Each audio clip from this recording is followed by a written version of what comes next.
We're spending the next 3 weeks in Vietnam, from Ho Chi Minh in the south to the insane limestone wonders in the north and the Hawaii-style seaside in the middle. So join us as we take in the breathtaking wonders of Ninh. And to be honest, that is the biggest hack to get this entire place by yourself. Find some delicious traditional foods in Hoi An. But when I tell you those banh mi's were so good, we went back for seconds today. And discover the unusual island of Phu Quoc. To make our incredible time in Vietnam more accessible, we've combined all of our travel vlogs into one Vietnam mega vlog, with some extra never before seen bits mixed in along the way. So sit back with your drink of choice as we explore our favorite country to travel to of all time. And we're gonna start by telling you why it ranks as our #1 Southeast Asian destination.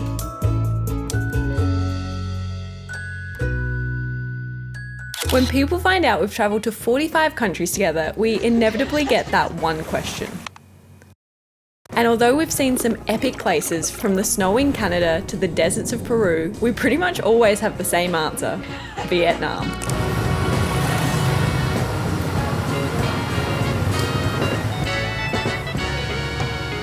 Today we are back in the largest city of our favorite country to travel, and we're going to be spending the day showing you exactly why we love it so much.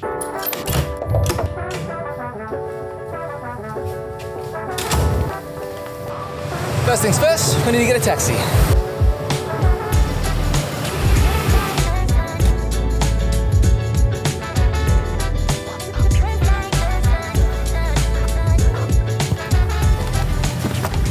So today is going to be a mix of doing the things that we did 2 years ago that we love, and doing some things that year 1 Jordan and Emily just would never have done. But we're starting the day with one of our favourite things about being back in Vietnam.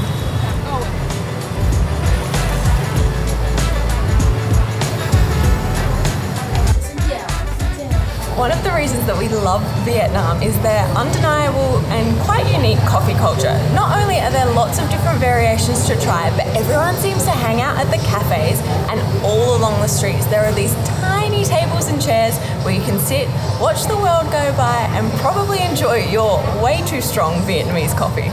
Can we please get one iced coconut coffee? One coconut coffee. And one of the yogurt with coffees, please? Have it here. So 2 coffees. We weren't really getting anything cheap per se. We were kind of getting the signature ones. 110,000 Vietnamese dong, which is like $7 Australian, roughly. Not bad, yeah, for like a coffee place.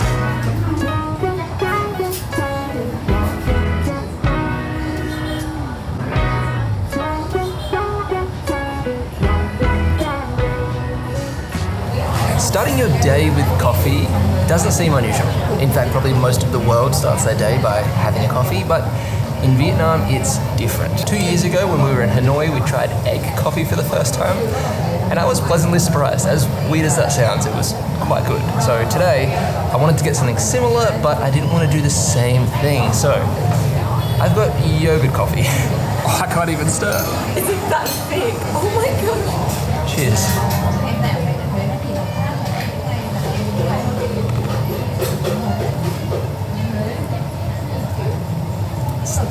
Big. It's probably not for me. The like sourness of the yogurt really comes through in a not so pleasant way.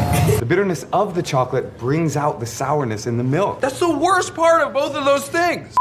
I'll probably get egg coffee next time. Okay.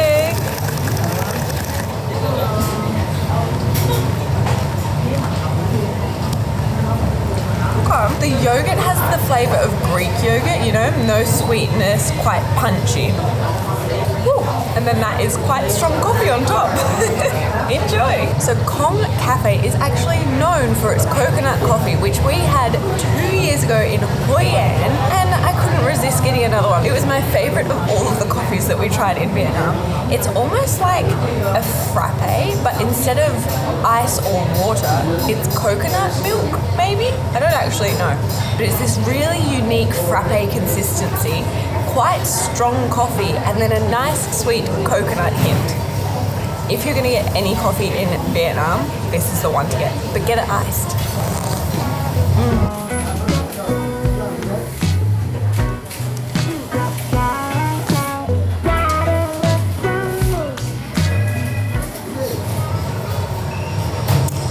time to go explore. Thank you so much. Have a nice day. When we were here 2 years ago, it was after that whole global pandemic thing, so a lot of places were still shut, but we've heard that one of them has reopened again. Also, how cool is all its artwork? Just in the apartment building.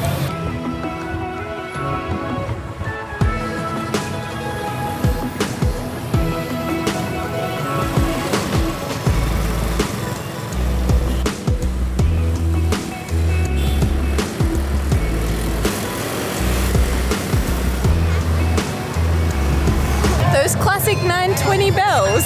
It's still under construction, which is very unfortunate, but the bells still go. I just am quite confused about the timing.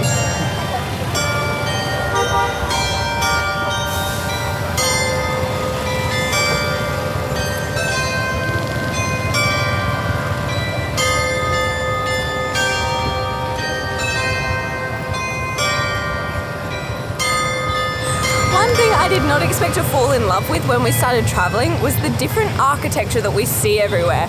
And here in Vietnam, it's super unique. It's like this Gothic, Renaissance, French-influenced architecture. And we wanted to come to this cathedral because when we were here in 2022, it was under construction.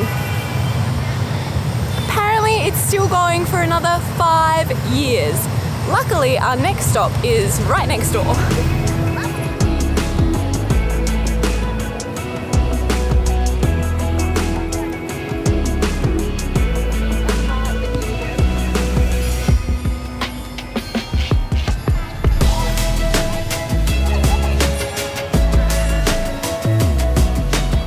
We actually came here 2 years ago and sent a postcard to my mum. Sorry mum, you're not getting one this time, it's going to someone else. This option, I think this one's quite cute artwork, but this one has a dog on it and she'll like that. Dog one. Dog one. Oh, I don't need a bag, that's okay. Thank you so much, have a nice day. There's not much room for writing, but I feel like that's okay. What should we say? Auntie Alma. Yeah. Us. Maybe put a dear Tilly up there. Yeah, this might be her first ever letter. Yeah, in her whole life. In her whole life. Okay, decisions were made. Shut up.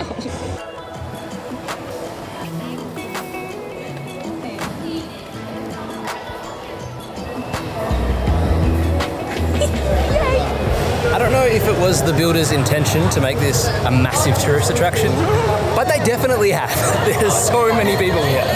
It is also way more fun than it should be, sitting down, taking a moment and writing out a postcard and then sending it to a loved one. So highly, highly, highly recommend. Completely agree, but now I feel like we've worked up an appetite. Random question, but has Tilly ever received a letter in the post yet? Love you, bye. Hopefully she hasn't and that's her first one ever.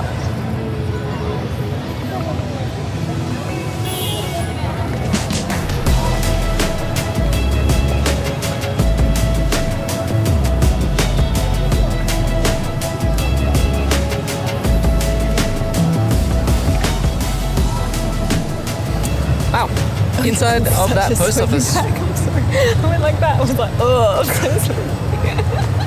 Yeah, I'm going to be sweaty for the whole time we're in Vietnam, I reckon. I think we said this last time, but the inside of that post office looks like something out of Harry Potter. Totally, like the iron and the arches and just everything. The wooden boxes on the side that I think you go in to like maybe write your letters or something, so it's private. I don't know what they're for. Yeah, who would go in there? Wow. Part of me really wants to wait in here and let Emily freak out and try to find me. It's a bit mean. And it's hot. Do you go in? I went in there. Yeah. What's in there? It is where you privately write your letters. Yeah, nice. Yeah. I would do that for a postcard, but also like everyone who handles a postcard can read it. So it's not like it's a private thing anyway. That's true. Yeah. And it's really dark in there anyway. Yeah. All right. Yeah. Hungry. We already said we're hungry. I'm having a good day. Me too. I love Vietnam. Vietnam. Do you remember we were walking down this way and we met the sweetest old man? Do you remember him? He was so happy and laughing. Well, miss, I guess I'll be on my way now. You just give me a...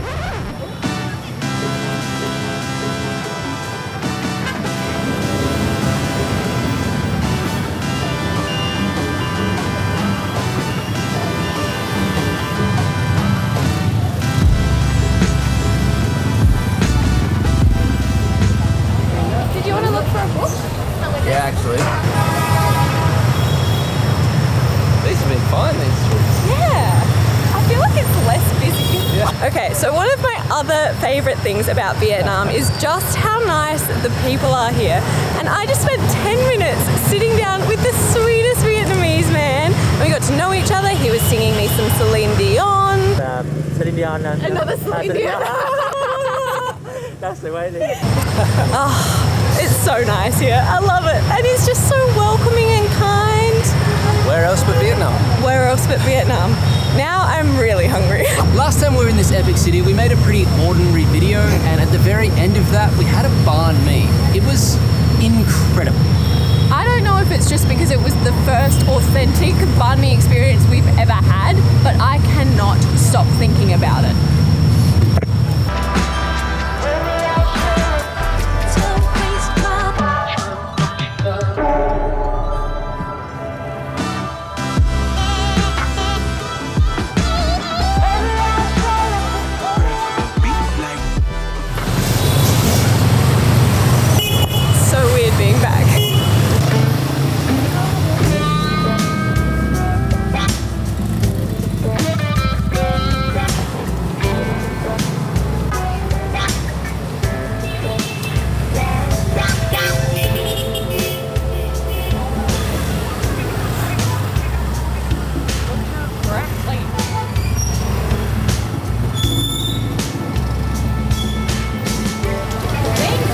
I cannot believe we actually found the exact same place. It looks different, but it is definitely the same.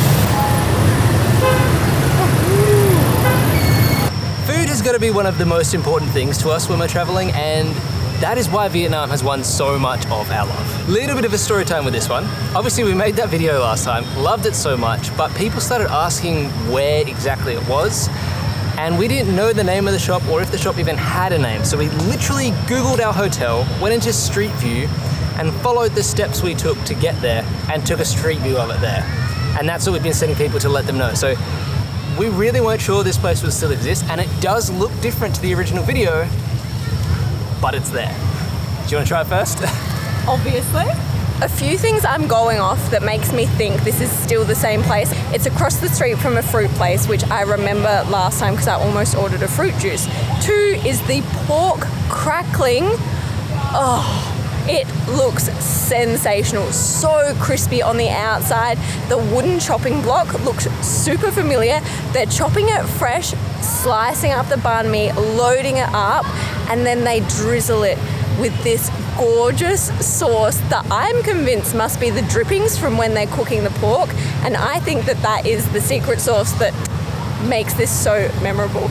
I am really worried because, as you can probably tell, I've built this up quite a lot in my head.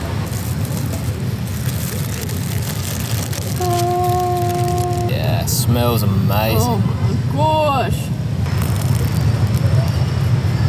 Crunch.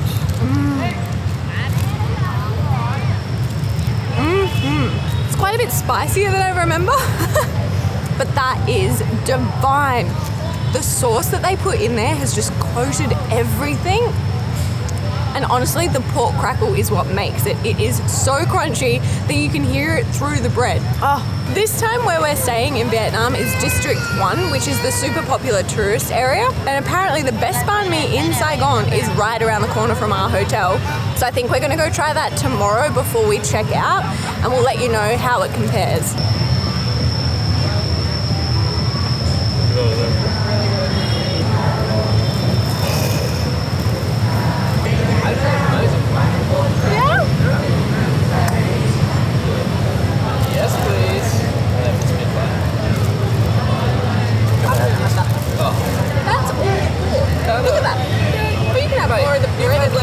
Bites, I've had 1.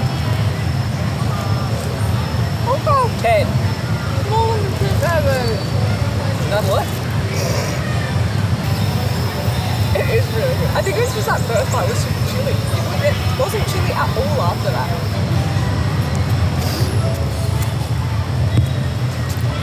Year 1, Jordan and Emily got it absolutely correct. That was incredible. Like the juice that they put on the bun, on the pork, like seeped into the bun and made it like soft and and the little bit of spice actually added so much to it. Honestly, we'll be back here again. I know I've been known to put some mayo on some stuff, be it generally overexcited, happy, positive person. But when I tell you those banh mi's were so good, we went back for seconds today. I just can't believe it because I feel like your memory, things are always exaggerated and better than they potentially were. You look back with rose-colored glasses, but this lives up to it. I'm telling you, if there's one recommendation you take from us in Ho Chi Minh, it's to try these. And let us know in the comments what you think. I'm putting it in the description, I'm putting it everywhere. I can't even remember what I was gonna say. $1.20. And it was 20,000 Vietnamese dong, which is like $1.20 Australian, like 80 cents American. We got one to split. You know, you build things up in your memory as well. Like, it's always better in your memory because you look back with rose-colored glasses, but for that to still be that. Okay. Anyway, have we mentioned we love Vietnam? This video is like a love letter to Vietnam. Yeah, this is. All right, on to the next one.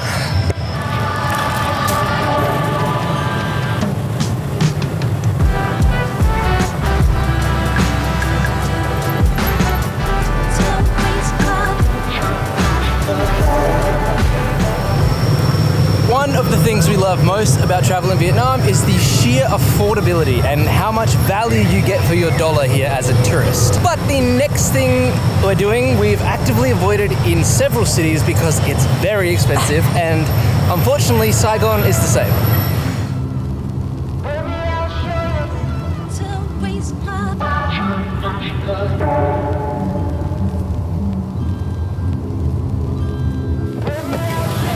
And 20 minutes later, and $3.50 later, we are all the way across town.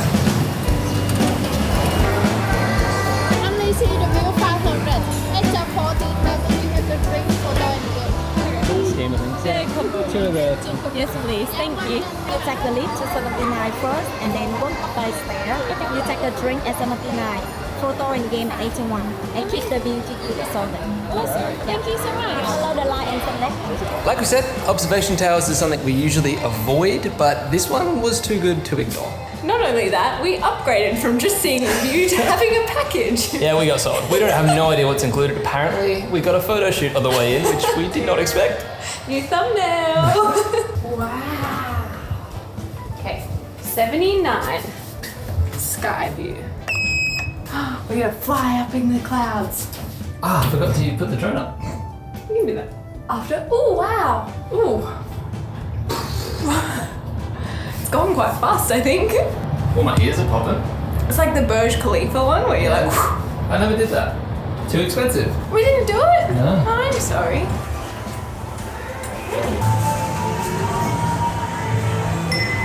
Is that how high we are right now? Yeah.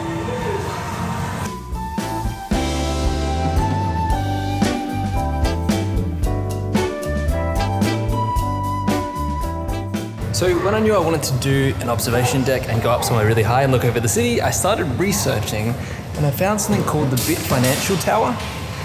That was built in 2010, and when it was the tallest building, not just in Ho Chi Minh, in all of Vietnam. So I got really excited about it. And then I dug a little bit deeper and I found this place, Landmark 81, which absolutely smashed Bit Finance Tower. This one is 460 something meters tall and incredible.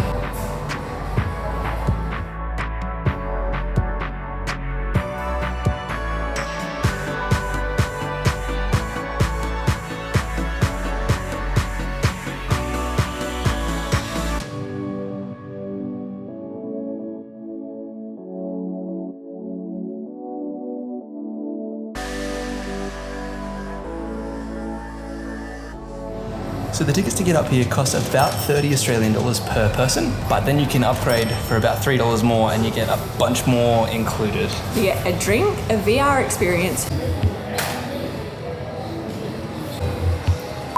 2 photos printed out, and like a freaky skywalk. Oh, my legs are like jelly already. Go, go, go, go, go. I would say, I'm not sure if viewpoints are worth it for us because that's quite expensive, and $60 is over half of our daily budget. But if you are going to do it, upgrading to the combo package is definitely worth it because it's only $3 more and you get all of that extra stuff. If you're on a vacation or a holiday here and it's like one of your only stops, definitely do it. If you're doing a long-term budget travel, Maybe not. maybe not. The views are incredible. Like 360 you can walk around and it is just super clear today and it really puts into perspective how big this city is. We have one more thing to explore on our love letter to Vietnam, but that's better at nighttime. That's crazy.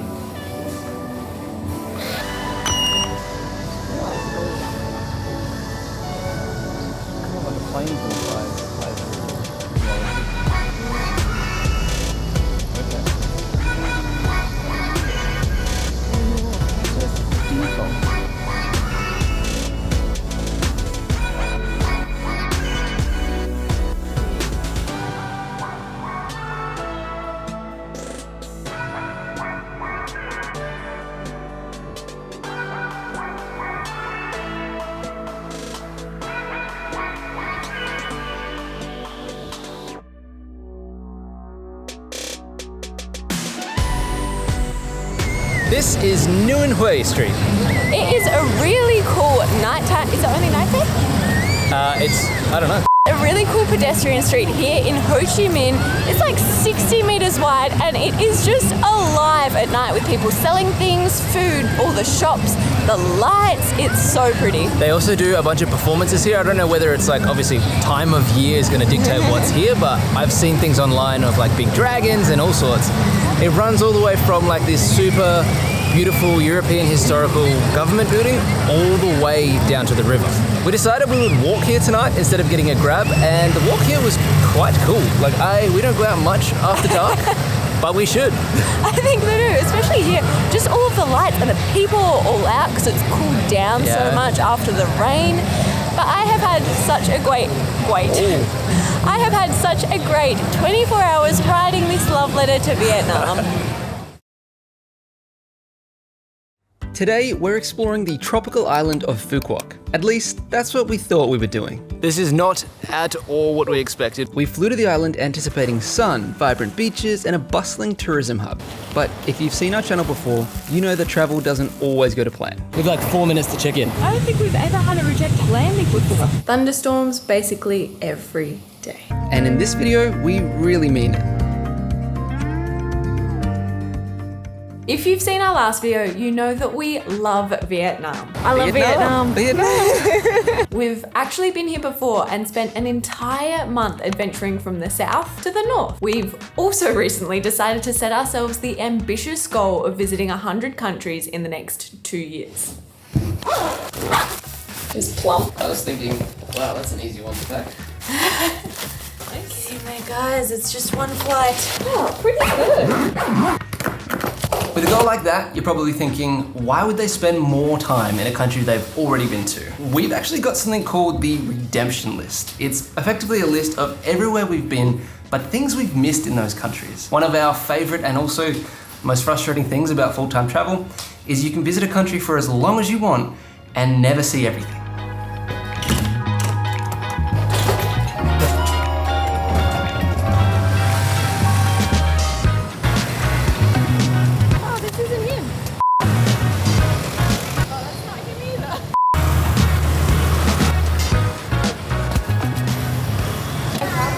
Just 20 minutes and we'll be at the airport.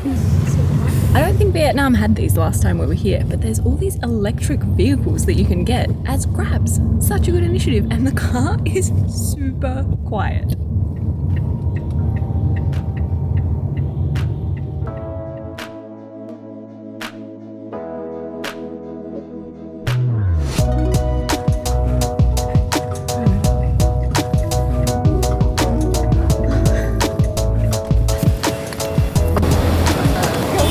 Like 4 minutes to check in. Might be in the other section.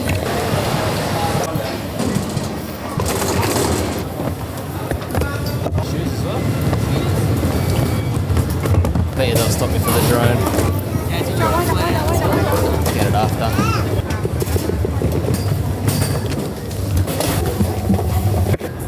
Hectic. How was bedlam. 2 people sitting down in the middle of the walkway. After all of that hecticness and drama, our flight was delayed for half an hour.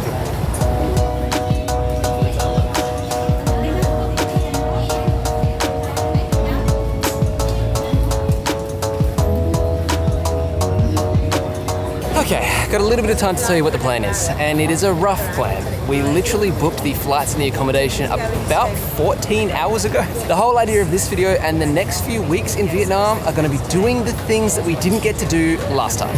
Chuyến bay VUIAN sẽ thay đổi cửa khởi hành sang cửa số 14 with Travel Airlines. Flight VU450 departing for Hoi An has been changed to gate 14.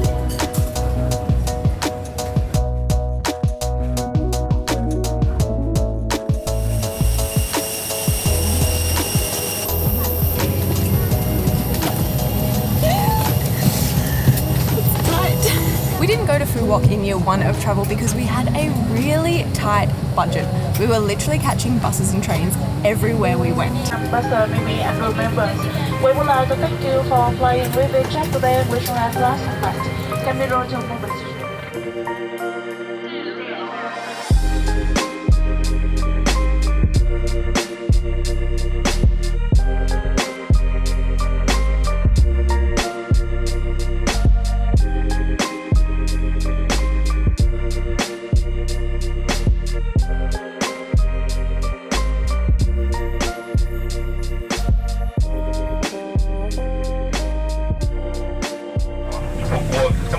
For another 30 minutes to an hour, we will be diverting to Can Tho to wait out the weather.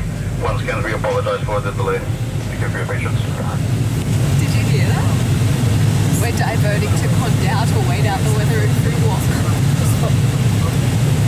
I don't think we've ever had a rejected landing before.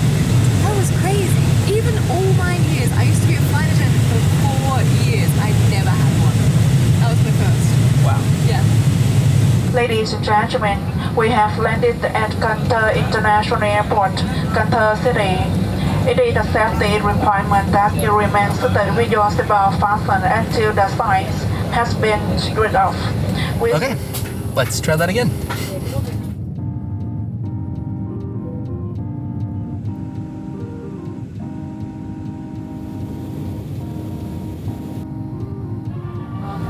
Ladies and gentlemen, welcome to Phu Quoc International Airport, Phu Quoc City. The local time now is 4:30 p.m. and the outside temperature is around 29 degrees Celsius. We would like to thank you for traveling with us today. We look forward to see you again soon. Today has been dramatic. Our 1-hour flight quickly turned into 3 hours, but we have finally landed.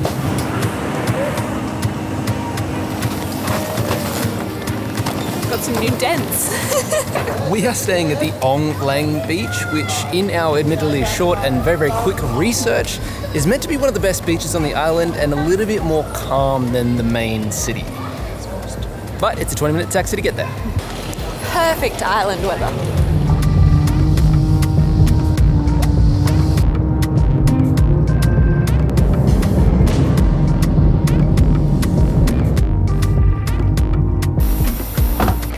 Not had a good track record for getting into places. Ho Chi Minh, we got to the complete wrong apartment after the first apartment not having rooms available. Came to the hotel. They have no rooms. John's not finding this quite as funny as I am at the moment.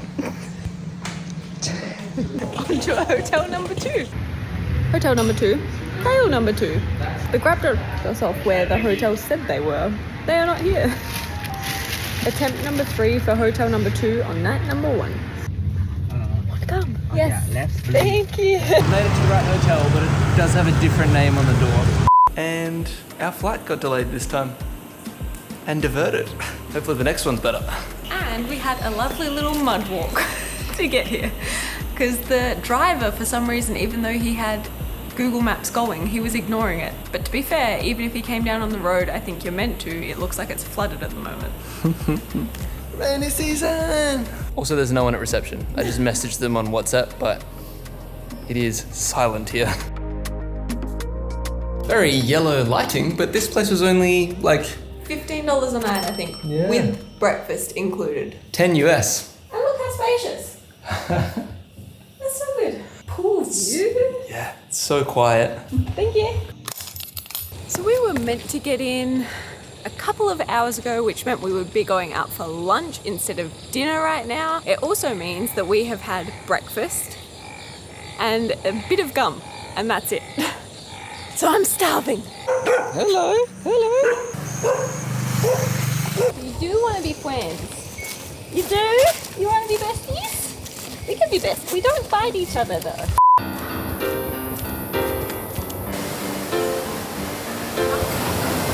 To exploring new places.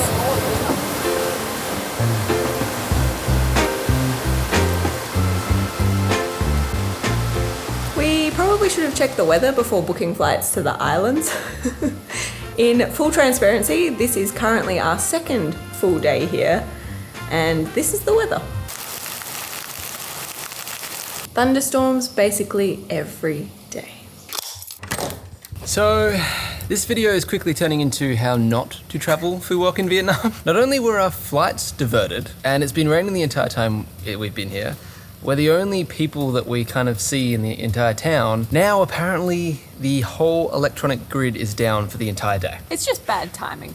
It's just bad timing. But it's our last day here, so we can't say no. We are going to explore anyway, and hopefully the power comes back on at some point. How beautiful is this hotel, though? It's just us.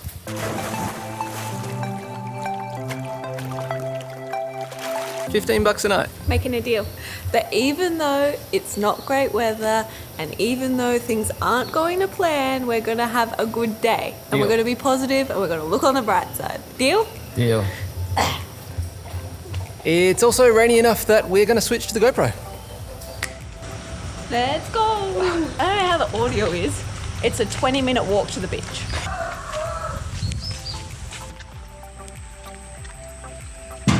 Truth be told, that was our third direction of trying to get to the beach. The universe does not want us exploring Phu Quoc.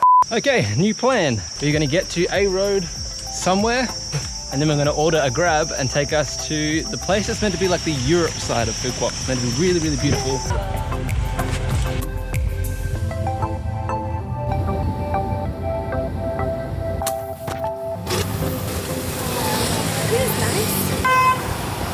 And about 15 minutes later, we've made it to Grand World. There's more people out on the streets than we thought there would be. There's a lot more than yesterday. And this is like a crazy bamboo structure to welcome us. And look at this. That looks like quite. This is so weird.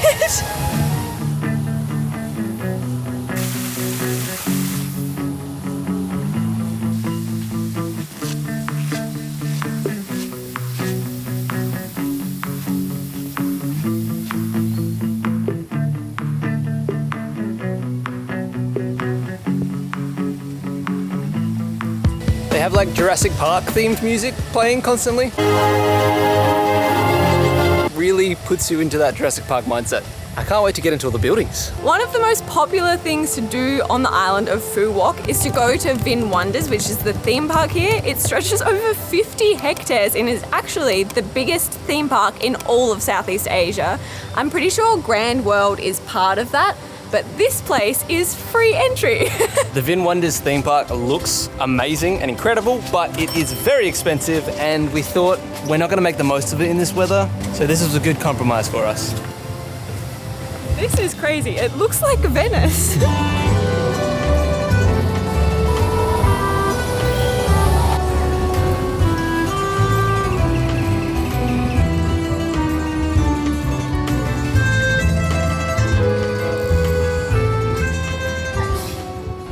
Some of the shops here are suffering from the no power, but some have their own battery powered, but either way, it is dead here. And when you compare this to the actual Venice, very different. They've literally got the same bridges you see in Venice over the canals. So from what I've understood, this was built through the Vietnamese government and private companies investing millions of dollars to make it and make it like the new hub for everyone, all tourists to come here and relax. That's so weird because it's themed not Vietnam. It's like, come to Vietnam to not really be there. Yeah. But yeah, COVID happened as they opened, and now we have a bit of a global recession, so I don't know, really, really tough start. It's quite an eerie feeling being here because it's really cool and clearly quite new, but there is just no one here. Yeah, it's like, I don't want this to happen, but it feels like it has the potential to end up one of those like themed ghost towns that you see on YouTube all the time. Yeah. It's almost a ghost town, just us being here. Even though we're walking down like these huge streets completely by ourselves, it looks like there are apartments up above each of the shops. So even though the shops are closed, like people are living here as well. Let's go to London. You look like I'm at London? Totally. We've been walking for about 10 minutes through Venice, London, and now Mallorca, and I can't help but feel like an eerie sadness. I don't know if it's ever really been fully up and running, and I genuinely feel sad for small businesses that were probably told, here's a great investment opportunity, have your spot in this awesome neighborhood, buy an apartment, and it's just like there's no one here. There's so many closed businesses. I would say over half of the shops are shut. Comfortably. And I don't know if that's because, it could be because we're here in the off season. It's an odd time of day, like middle of the day maybe. I know one street is the night market, so maybe that does all open at night time. But it is just bizarre. It feels like we are the only ones here. After 5+ attempts, we finally made it to the beach. Ready? Step on together. Woo! This beach is gorgeous. The sand is beautiful, like really thin, small, tiny grains. There's like a bar area, heaps of different seating options. This would have been a really cool part of the park. And maybe in summer it is. Like honestly, we just don't know. This, you can go. We wanted to come to Phu Quoc and we've been to Phu Quoc now.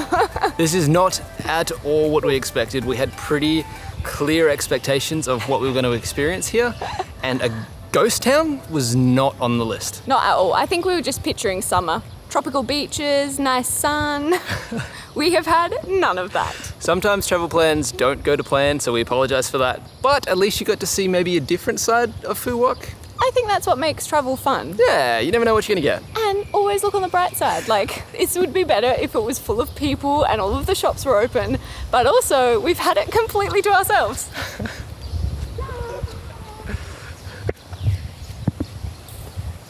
Let's go back to our completely alone resort. Yeah, our private resort, if we have to. Of course, just as we made it back to our hotel, the sun came out, so we jumped at the chance to get in the pool. Trying to make the most of the sunshine, we ended up back at the Camilla restaurant for some overpriced but delicious beer and pizza to celebrate going to new places. The next morning, we made our way back to the airport for a long, but thankfully less eventful travel day from Phu Quoc to Dalat. We made our way here for a very specific reason. 2 years ago, we came to Vietnam and completely fell in love with the food. To be honest, it's most of the reason that we've come back. But Vietnam was only our third country on this trip, so what if our memories of Vietnamese food was more nostalgic rather than truly accurate? Yesterday, we flew from Phu Quoc to Dalat, and today we're going on an epic Vietnamese food tour to find out.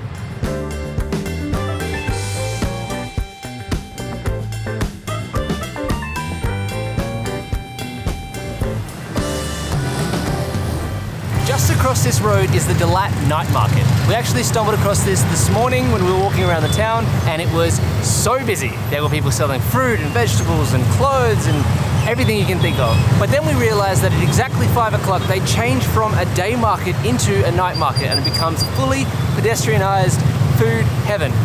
So this is our first stop.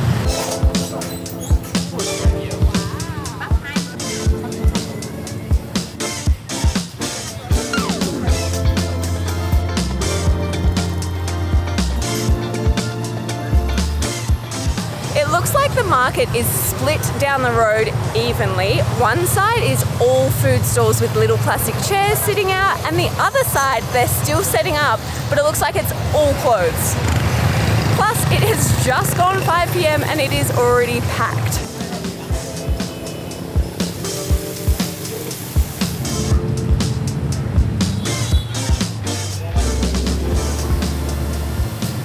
Strawberries have to be the most popular fruit here in Dalat. We've seen strawberry ice cream, these perfectly white ones in a box that honestly look like they're chocolates, and little plastic cups like this filled to the brim with them. This is dulak, or shaken strawberries, and she put all the strawberries into a jar with this sauce and this powder, shook it all up, and here we go. Ooh. Whoa. That is intense. It's quite spicy and salty, but then you have the sweetness from the strawberry coming through as well. I love that this is like an on-the-go treat. So healthy. Did you say spicy? Yeah. Yeah. We've seen a lot of different quality levels of strawberries walking around. Some have looked like movie set quality and some have looked really bad. But I think we kind of split the middle here. Some are good, some not so good. That is super weird. You're right, spice to start, probably not my thing. It's like as soon as the strawberry enters your mouth, there's a flavor you're not expecting because you think it's gonna taste like strawberry, but it's spicy. It's interesting, that sweet, salty combo. Can't go wrong.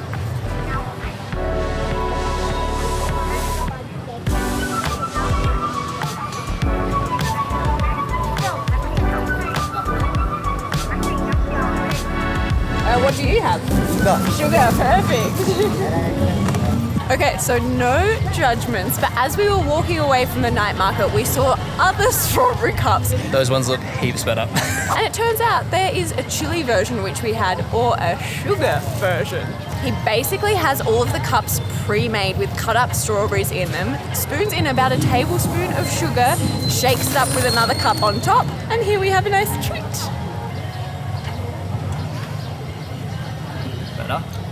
Obviously, it's coated in sugar.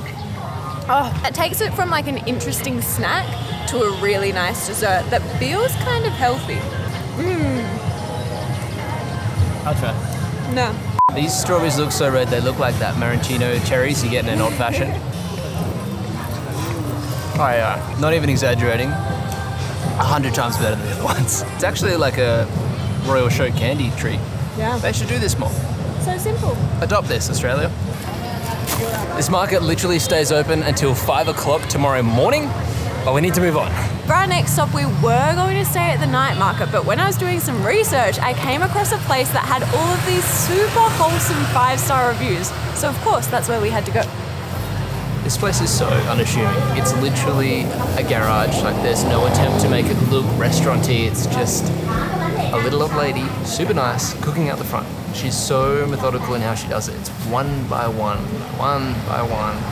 the same system every single time. I'm really excited to try something. It feels uber local. She has remembered everyone's orders and how many they're having and is bringing them out in like stages so no one goes hungry for too long. It's so cool. I'm so pleased we came here.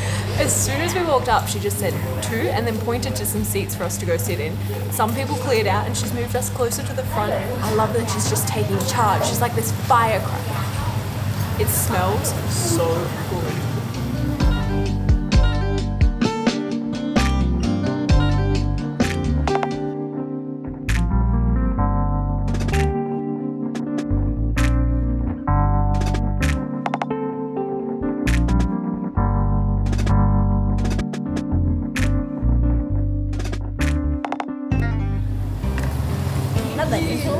So this is Vietnamese pizza. It is a rice paper sheet topped with a bunch of things. We have 2 flavors coming, one with cheese, one with something else. I don't really know, but it looks like there's egg on top and then this spicy maybe seasoning. We also have a sauce, which Jordan tells me might be spicy, so I'm going to abstain from that. They put the rice paper grill on charcoal and it gets this beautiful color. Then what's really fun is you have some scissors and you get to cut your own pizza slices.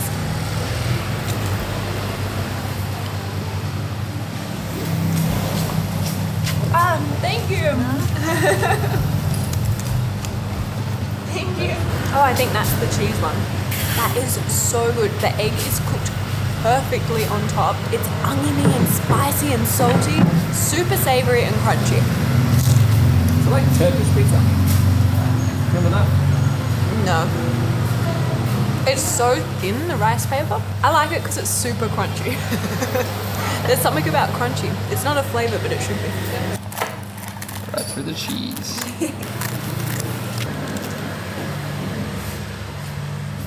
That is super tasty. I can see why you like that so much. It's pretty much all crunch. I wonder what the stuff on top is. Really curious.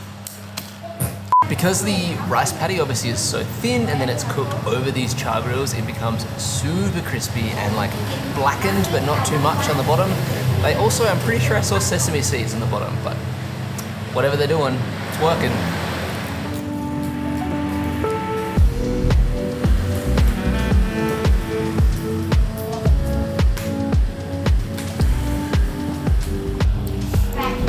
Actually, I might have another one. I love that it's just toilet paper is your napkins. So this place was absolutely jam-packed of locals when we came in here. We just sit all the way at the back, and now everyone's eaten and left, and it's really just us left.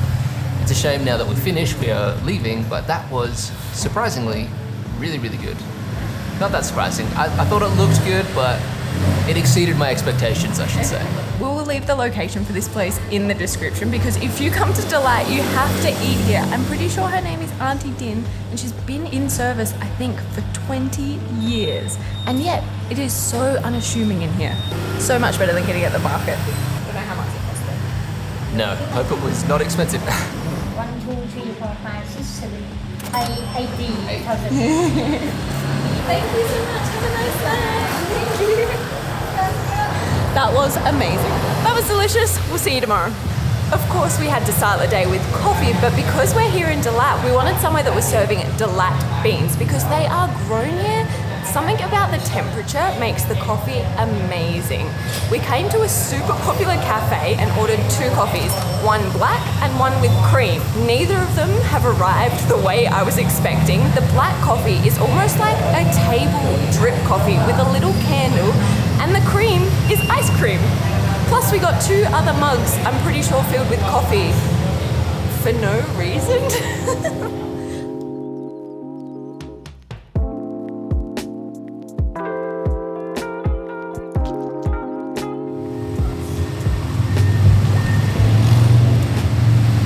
What's not to love? It's ice cream and coffee for breakfast. So the shop we've actually come to is called Black Garlic. I'm pretty sure I read there's something in the brewing process that involves garlic, and we get like a little bit of garlic on the side as well, but I'm really curious to see if I can actually taste any of that in the brew itself. It's so fancy. I don't think I've had a coffee this fancy ever.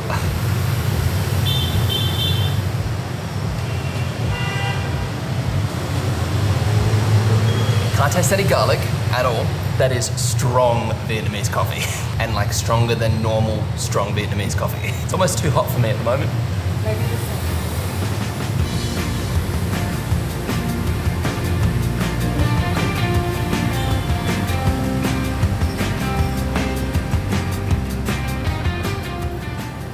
Unless you are a fan of strong coffee, and I mean strong, I would recommend getting the cream because the ice cream melts and it makes it this creamy, sugary deliciousness.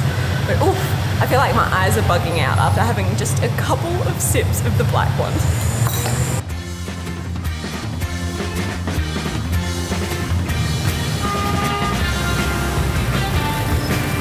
And our next stop, KFC. Just kidding. We wouldn't go to KFC. Bye-byes. You having fun?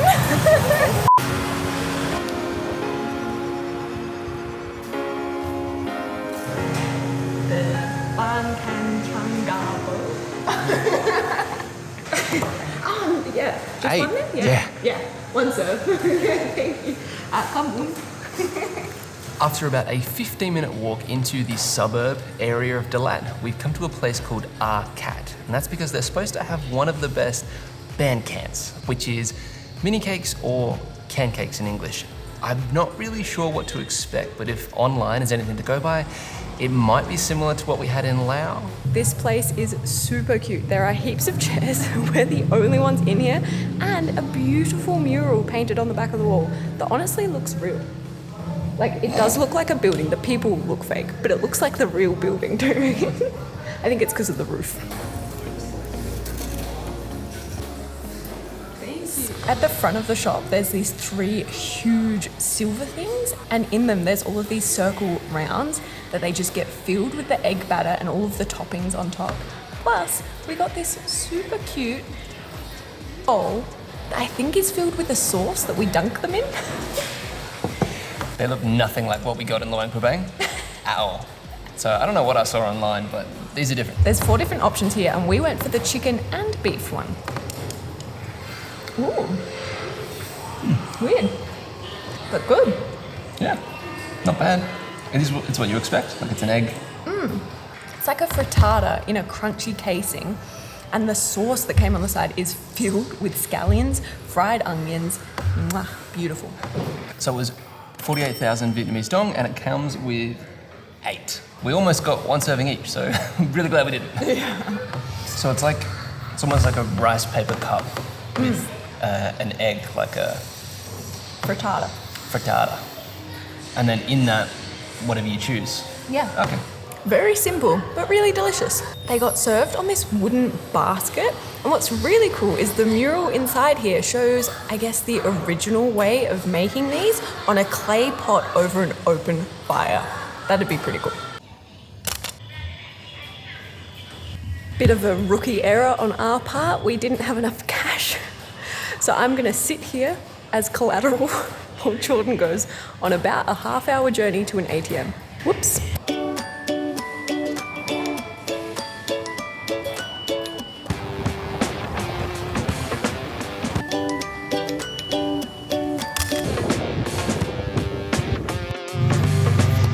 Motorbikes are fun. We've got a motorbike back. Ooh. The next food we're getting, we have technically had before, but not the Dalat way. But the shop is about a half an hour away, and we're gonna take the scenic route.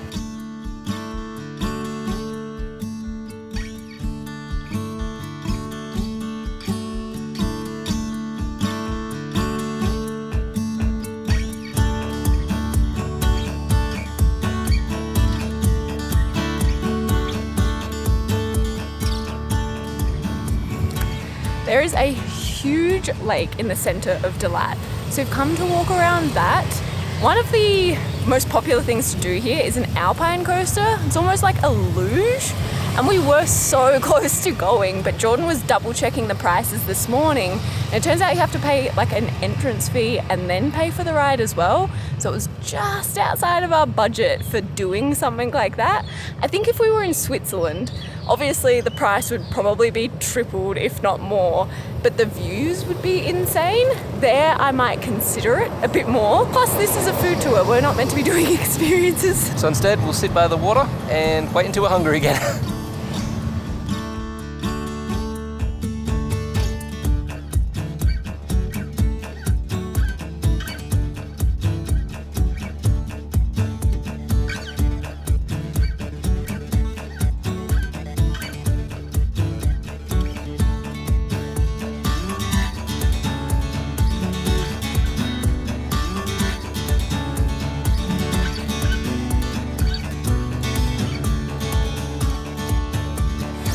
Googling where to go for the next dish, and this is one of the top rated places on Google Maps.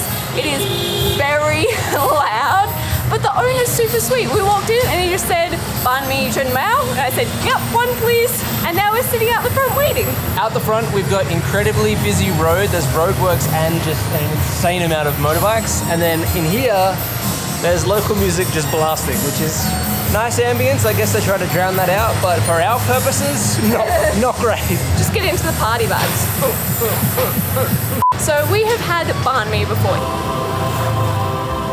It is one of our favorite Vietnamese dishes. But in Dalat, and I think throughout the country, there is a version of it called banh mi chun mao.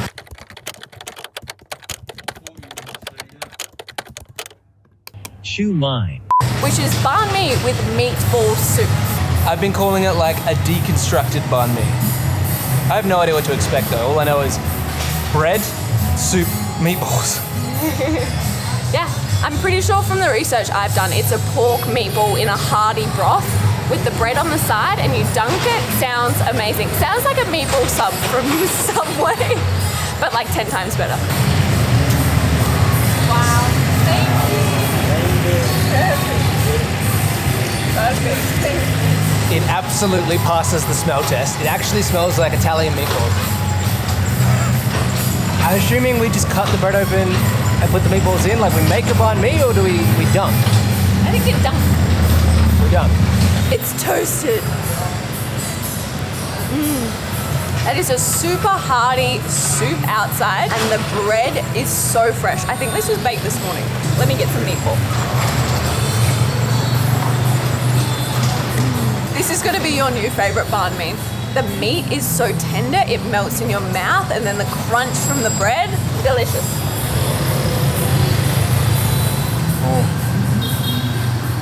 The broth is delicious. There's a tiny bit of spice to it.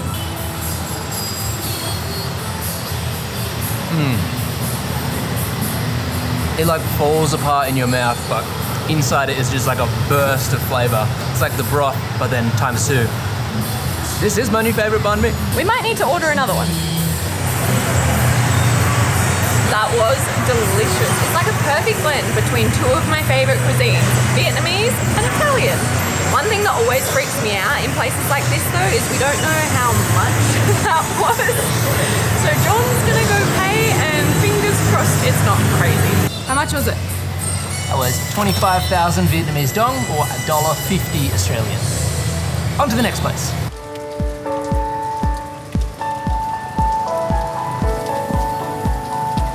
All right, this was not part of the plan, but we saw it online, so we're going in. Wow. This is crazy. Yeah. Quickly, let's get 2 Saigon beers. Thank you. Thank you. Go around on the top. Okay. Yeah. And outside on the back, we Yeah. have a garden. Yeah, you can find a way. Awesome. If you can find the way. Yeah. It is a maze place. Ooh. Even the stairs are crazy. We had heard about this place in Dalat. There's a hotel in Dalat lovingly referred to as the Crazy House. You can actually stay there. I was so close to booking us there because it's not wildly expensive and there's all these different themed rooms. What was getting me close to booking is there was a kangaroo room. But it's kind of freaky because there's this huge kangaroo statue like staring over your bed. But the same architect that designed that designed this bar. I bought the beers, asked if we could go upstairs, and she said, I think you should go downstairs into the maze first. What? Good Ready? luck. You're gonna have to hunch so much. Whoa, God. What? How do you keep something like this clean? What the? So it is a proper maze. You can go up there or down there. Do you remember the tunnels in Budapest? Yeah. Except that was like real freaky, like someone was gonna jump out of you. You're inside of a mouth at the moment. If you're in Dalat, you have to come here. This is crazy. She kind of giggled when she let us in here and said, if we can make it through, there's like a garden at the end. So I don't know if this maze is intentionally meant to be hard. You're so blue. Imagine being drunk in here. I'd be lost in a heartbeat. Imagine being drunk in here with a bunch of people. And like, you turn the corner and there's people. There's so many little cocoons that you could go sit down and have a drink in. This must be the first little bar area. Maybe the second, who knows? We are so much higher up than I thought. What level are we on? I think we made it to like the 3rd level, but I definitely saw more stairs going further up. So I guess we'll check that out after. We're gonna sit here and have our beers. It is raining, but we've got a nice view of the city and a bit of cover. Not bad.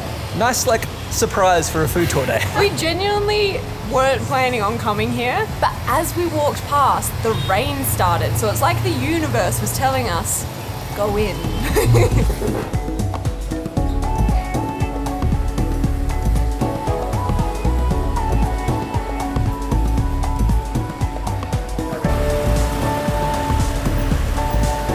This way? Sure. Unless it goes down. Yeah, good. We did it! Whoa, this is crazy. This garden is hectic. There's so many levels up. And again, it's like a maze going up. It just keeps going and going and going. We did it. We made it to the very top of the maze bar. Now the rain stopped, so back to the food tour. Oh, freedom.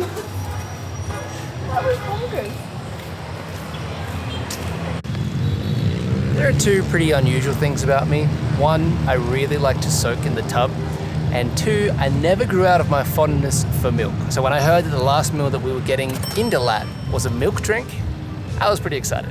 You know when you're a kid and your parents give you a glass of milk with dinner, no matter what? Jordan has never grown out of that. He still, if he can, will have a glass of milk with his dinner. It is the weirdest thing. I'm a growing boy. So we read online that when it gets late and a little bit cooler here in Dalat, the locals like to have warm milk and pastries, and they dip their pastries in the warm milk as like a nighttime snack. It is not night yet, so we only found one place that was barely open and managed to get this, but I'm really excited to try it. The only issue is that it's not regular milk, it's soy milk. And when you say warm soy milk, even I'm a bit like... So you might notice a theme throughout some of these foods here in Dalat, and that is that they are very warming or comforting, and that's because the temperature here is generally a little bit cooler than other places in Vietnam. And I read online, as the temperature begins to drop, it's apparently a simple but beloved drink that's associated with warmth and relaxation after a day of exploring. So this is the perfect way to end a food tour. Apparently you can get like a condensed milk version or just a sugar version of this. We had a bit of a language barrier, so I don't know what we got. That's raining. Quick! I really like it. It's like warming and comforting, and as the rain comes down, I feel good on the inside because of this. Do you want to quickly try it? We can go home? Yeah. I kind of get it. It's like the Vietnamese version of milk and cookies. If I'm honest, I knew I was going to enjoy a Vietnamese food day, but I had no idea that Dalat would have so many unique foods versus the rest of Vietnam. Like there's so many specific to Dalat things. And I'm sure you can get them in other places, but they're just ubiquitous here. Anyway, what are we doing next? Hopefully next time you see us, we'll be trading in the rain for some sunshine on a beach. To get to Vietnam's tropical coast, we got what we like to call a catfish bus. See, you looking at these videos probably think that this looks unbelievably comfortable. And don't get me wrong, they are better than normal buses, but they are not as comfortable as you think they are. Luckily, it was only 4 hours and we made it to Nha Trang. We were going to film here, but we loved this town so much that we decided to disconnect for a few days and celebrate Emily's birthday with our toes in the sand. Also, we have been here before and we did make a vlog. It's a bit older, but I'll link it here. Whew. Tonight we are catching an overnight train in Vietnam. It's currently about 6 o'clock and our first class sleeper train leaves in 30 minutes. Just checking out.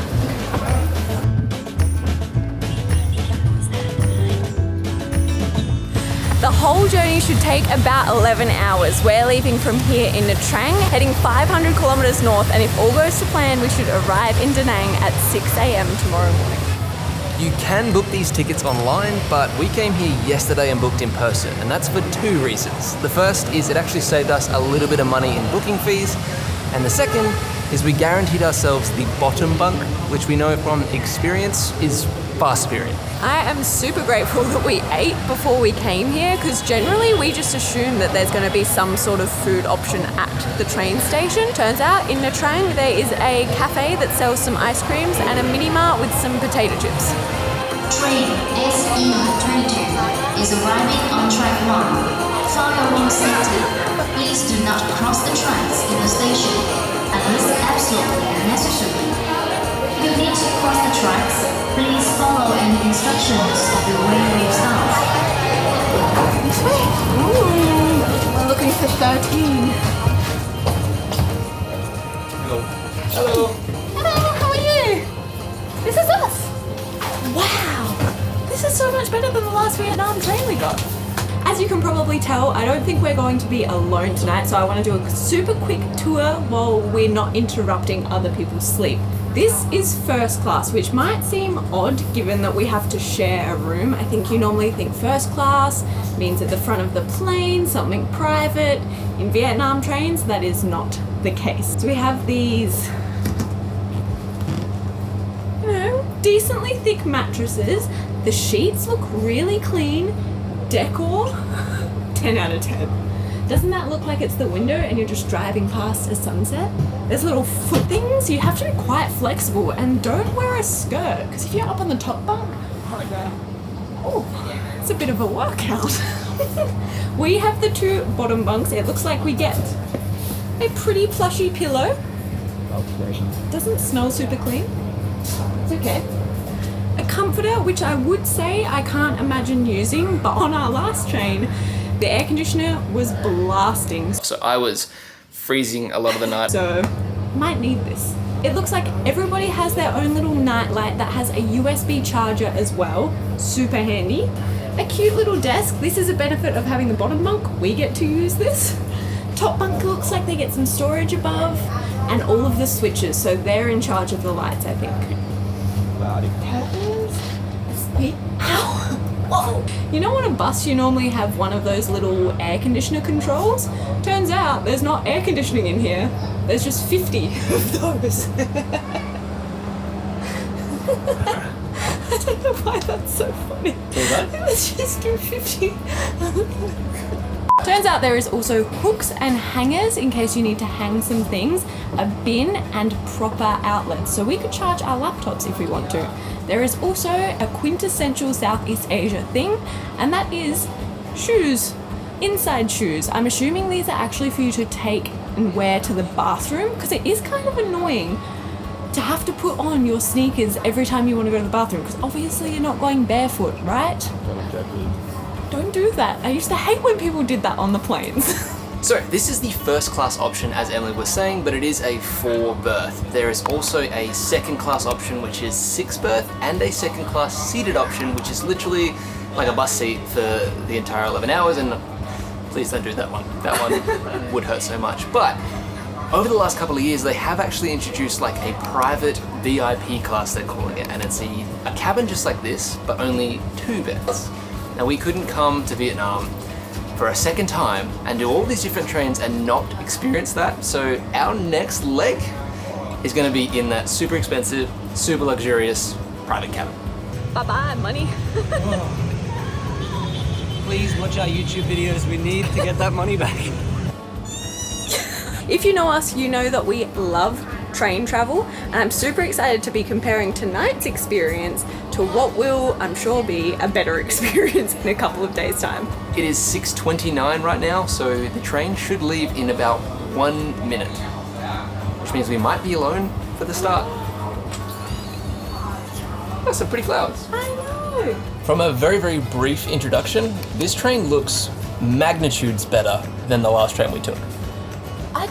In Vietnam, there are different train types, like government-run ones and more private tourist ones. But this is the same level that we took 2 years ago, and it feels infinitely better. Right? We had dirty sheets, I'm pretty sure, and she like yelled at me for asking for clean ones. Do you remember that? Yeah.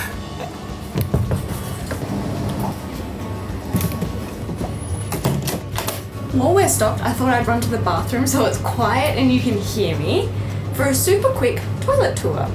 It seems like there is one Western and one squatty potty almost per carriage. Our carriage technically doesn't have one. You have to cross over to the next section to be able to access the bathroom. There is a toilet, a bidet, a bin, toilet paper, and a sink with running water, as well as a little mirror. It is quite wet in here because of the bidet. But honestly, it's really not that bad. It doesn't smell too bad yet. There is a window, so that should open and help with the smell during the night. Pretty good. Wow, you have to press and hold the flush for 8 seconds. All in all, I'd give this a C+, maybe a B-. It is 6:53 and we haven't left yet. According to our tickets and everything that's available online, we should be getting into Da Nang at 5:55 in the morning, but we're already running late. So I think to make this interesting, we're going to put a clock on this. We should get there in 11 hours. Hope that graphic works.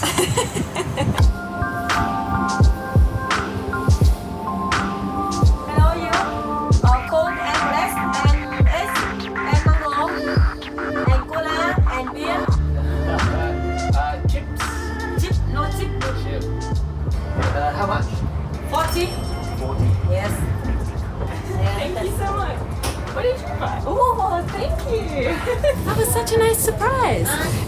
happened all at once. Ooh.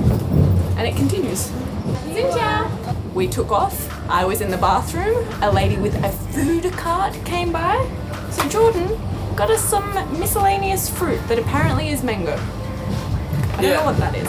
I asked, she said, it's mango, and I said, but what's that? And she just smiled. She said, should we make the beds? Nice. I do feel like that's thicker than the last train as well. Whoa. I'll be the first to admit that I have recency bias, and I think maybe my excitement got the better of me that we were alone in this cabin for a while. It looked a lot newer than what I had expected. Turns out it's not as clean as I thought. There are some hairs on the sheets, which makes me think that they don't get changed between people. The toilet, upon reflection and me going back to actually use it, definitely is like a C or C minus. Probably a C minus. I think I'm still being nice. I'm trying to be harsh so you have the right expectations. Right. Now what do we do? I don't know. What art is that? Kind of looks like guava. Guava, might be. Ah. I don't think it's meant to be that hard and dry.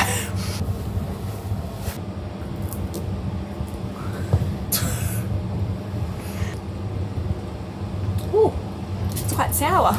Money well spent. There is plenty of room for bags in here. Even if we had two guests that also had rolly bags like us, I have rearranged my section. So I have my rolly bag around here, and then my backpack, and then I'm gonna have my handbag the closest to my head. Because of my anxiety, if someone opens the door during the night, they'll take my rolly bag, the bag I care least about. Then, if they're still going for my stuff, they'll get my backpack, the bag I kind of care about. By then I should be awake and like getting them before they get to the one I really care about, my handbag.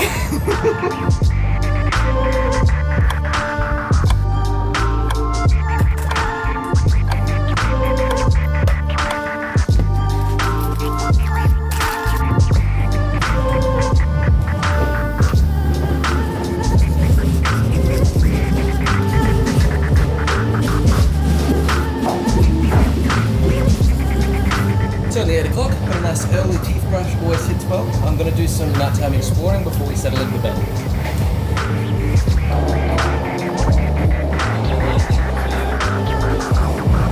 That's definitely new. I had no idea there was like a restaurant cart on board.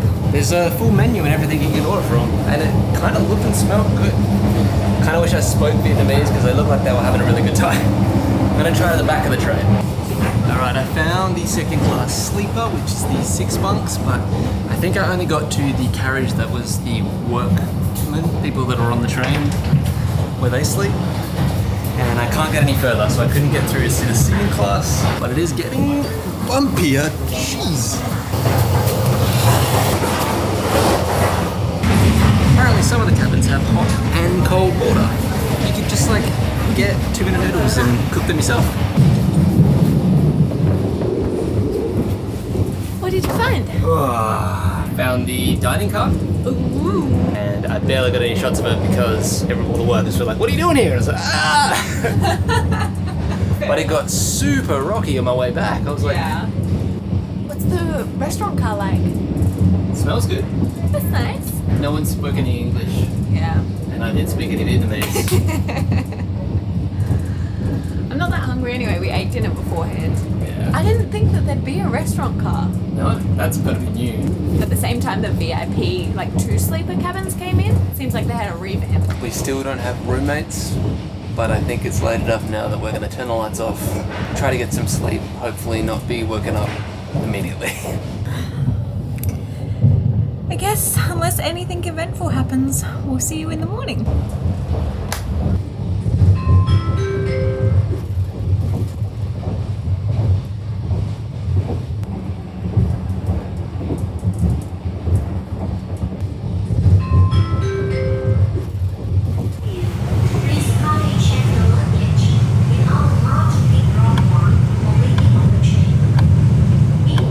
It's 5:35 and we're getting very close. This whole journey was a private cabin for us. No one came in. But every time we stopped, the announcement was so loud. And every time it went off, I was like, oh, this will be the time someone comes in. And no one ever did. We should pack up. How are you so energetic? Because trains are fun.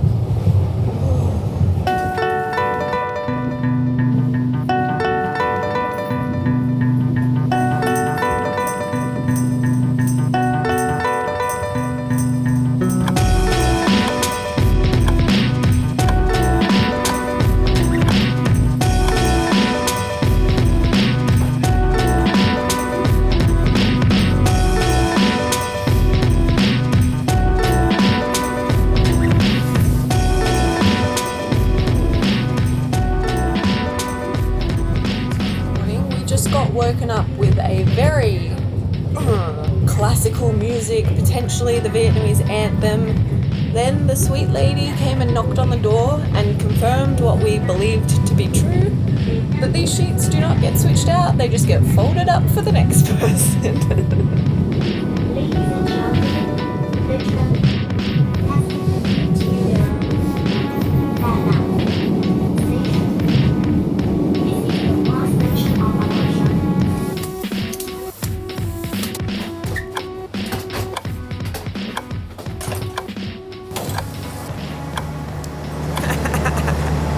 It's a penguin.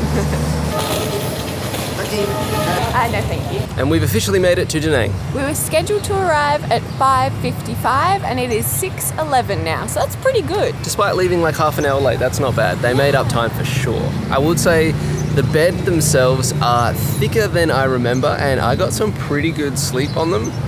But we woke up every couple of hours for the announcement of the next stop, which was really loud.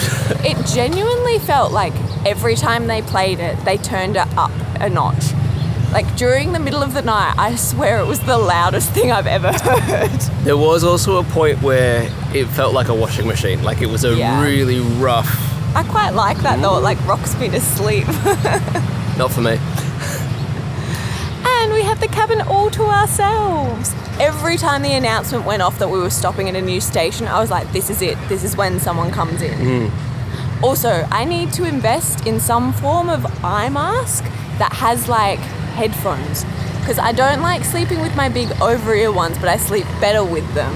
And I just had my t-shirt over my eyes, so it was very makeshift. Anyway, our journey does not stop here. We're actually catching another bus or taxi or something to Hoi An, another couple of hours down the road, but we're not going to film it. Let's go get a coffee.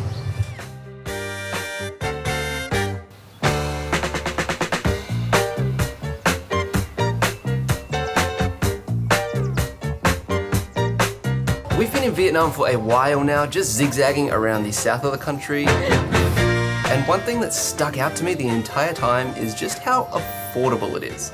I actually decided to look it up, and it is consistently ranked in the top 3 most affordable countries to travel to. So, to put that to the test, today we have challenged ourselves to spend $100 exploring the city of Hoi An in Vietnam. We want to explore the old town, eat some food, get a good coffee, but you can't count any budget without including the hotel. So our spendable money is already down to $75.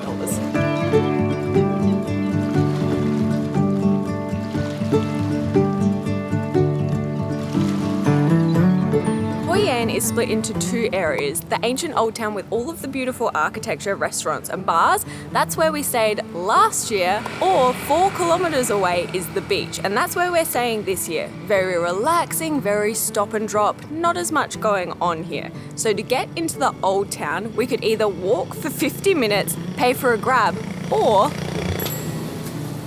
That's actually not bad. Yeah, ready? Yeah, you're left or right? Okay, I'm going. Okay, I'll come with you. Okay, this is so fun. So these bikes cost 70,000 dong each, or $140 for both. That's about $8.30 Australian, leaving us with like $66. Ride should take about 20-25 minutes and we'll be in the old town.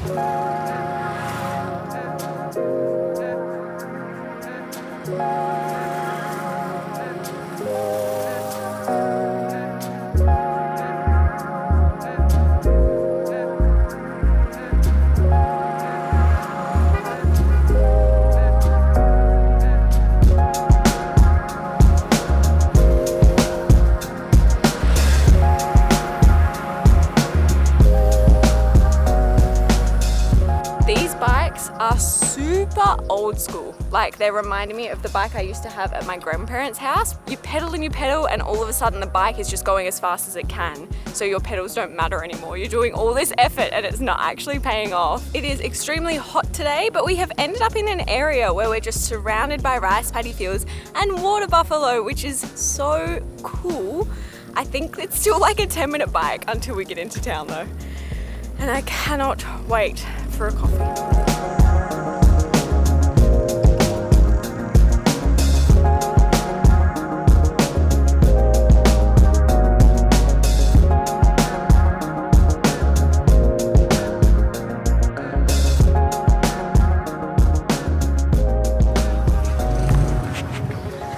This is so pretty. We're officially in Old Town.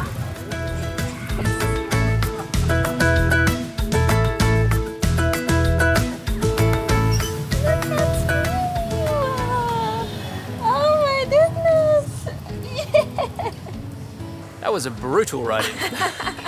A lot harder than I expected, but we were stopping all the time in the sun to like put up the drone and get camera shots and...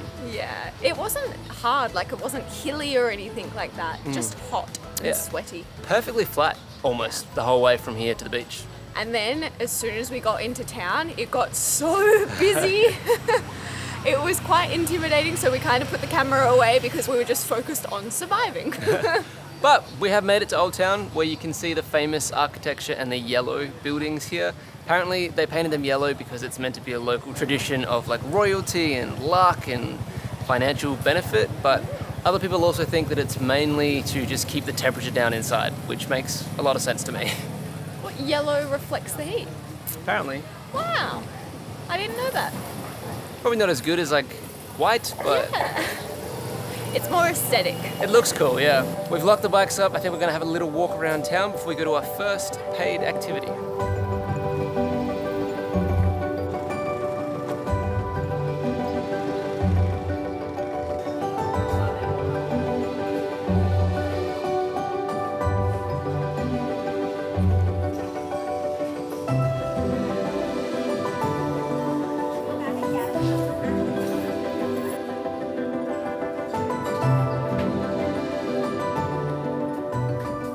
For those of you that have seen our videos in the past, you might notice this one looks a little bit different. That's because I made a very expensive mistake a couple of days ago, and our main lens for our main camera is not working anymore. It's gonna be fine. It's in at the shop getting fixed, hopefully right now. If it can't be fixed, that's like $2,000, so spend as much as you want on holiday is what I'm trying to say. We're not counting the camera repair in the budget because that is unforeseen accidental circumstances that no one should feel bad about. Right? I feel bad about it.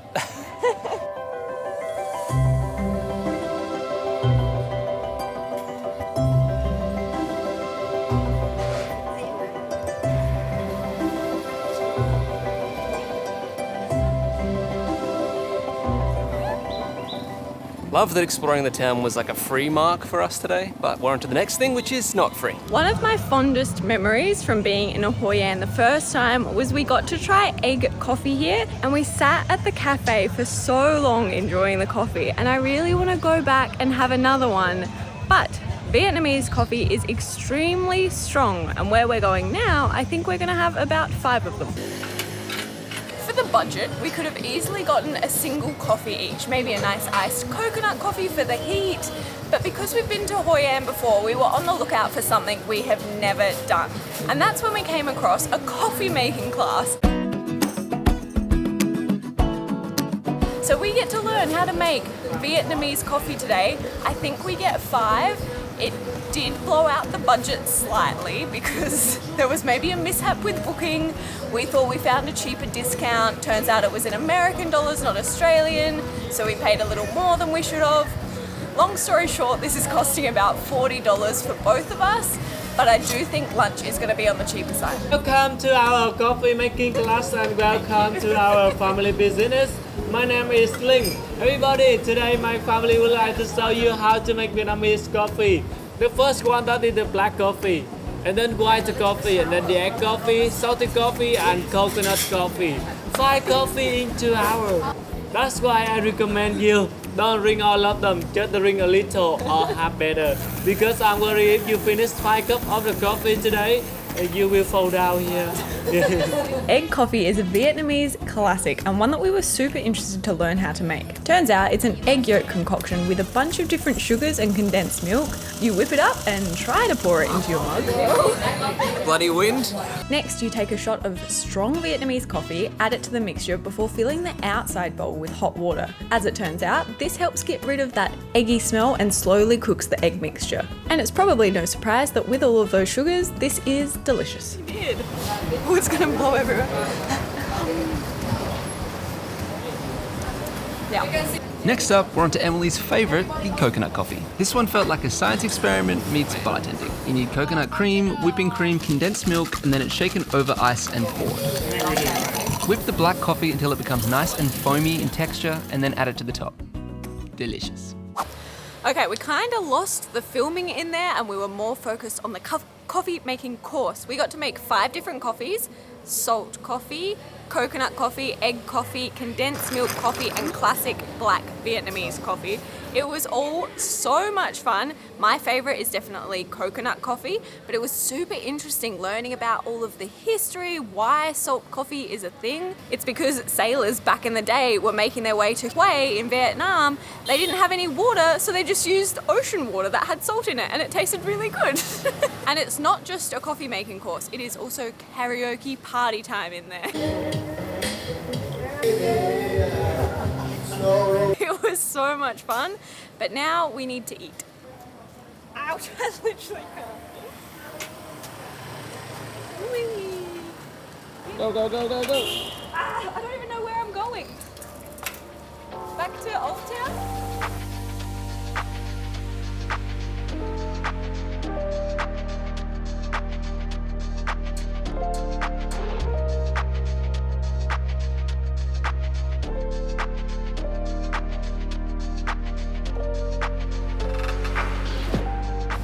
Nice. Oh, this is such a nice view. So the ancient old city of Hoi An is incredible to ride through. The yellow buildings stand out so much and it's just like picturesque everywhere. Apparently it's 844 UNESCO houses here. It's a mix of French architecture, there's like old wooden Chinese houses and Japanese shrines. It's a really melting pot of different cultures, which speaks for the food as well. A dish we got here 2 years ago, literally sitting on that river there. We literally had it along here. That's so good. That's like, it is kind of like a cow soy that's different flavours, a little bit less wet. Has become one of our top 3 favourite foods globally. Naturally, we've come here to get it again. It's 50,000 dong per person, which will end up being about $3 each and brings our budget down to roughly $16 left, so we're not doing too bad. We had to splurge and get cold drinks as well because it is hot today. Considering our last spending challenge was a complete fail, I think we're gonna have to call this a fail because of the weather. I don't know how we spent so much money and got so many things and yet this is a fail. I'm happy with the fact that we're even getting this close because I think this is already closer than we got in Chiang Mai. This is khao lao, which is made of thick rice noodles, barbecued pork, herbs and croutons, and it is delicious. It's in this very simple, savoury pork, almost gravy with soy sauce, and it is just divine in its simplicity. So the first record of khao lao was in the 17th century when Chinese and Japanese traders frequented the Hoi An port. They brought their own cuisines with them and it turned into this dish. Like Jordan said, last time we were here, we absolutely fell in love with this dish. I think we ate it every single day we were in Hoi An and we have been dreaming about it ever since. You know when you think about something for way too long, or you look back on something and you're never really sure if it's going to live up to your dreams if you were to have it again, because you could be looking back with rose-coloured glasses or only at the positives. But this tastes just as good as I remember. Yes. I'm so happy. Chopsticks. Tổ tiên của mình nha, không có người cao bằng. Tổ tiên.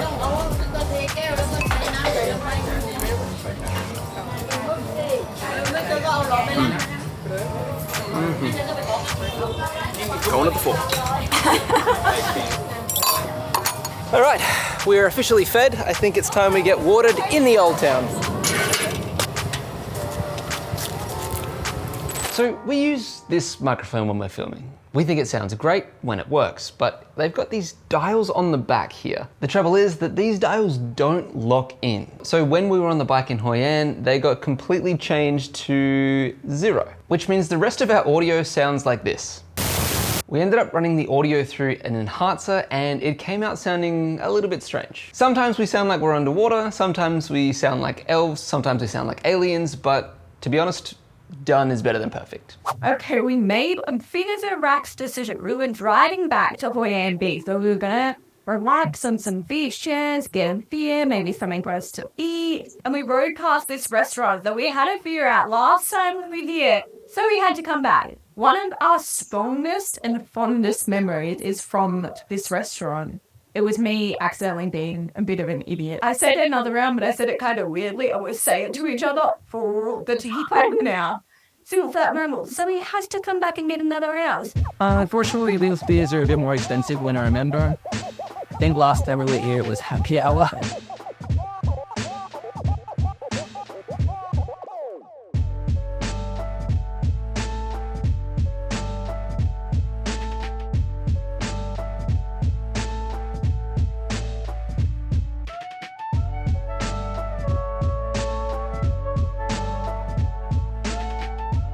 We're just sat here reminiscing of all our year one memories.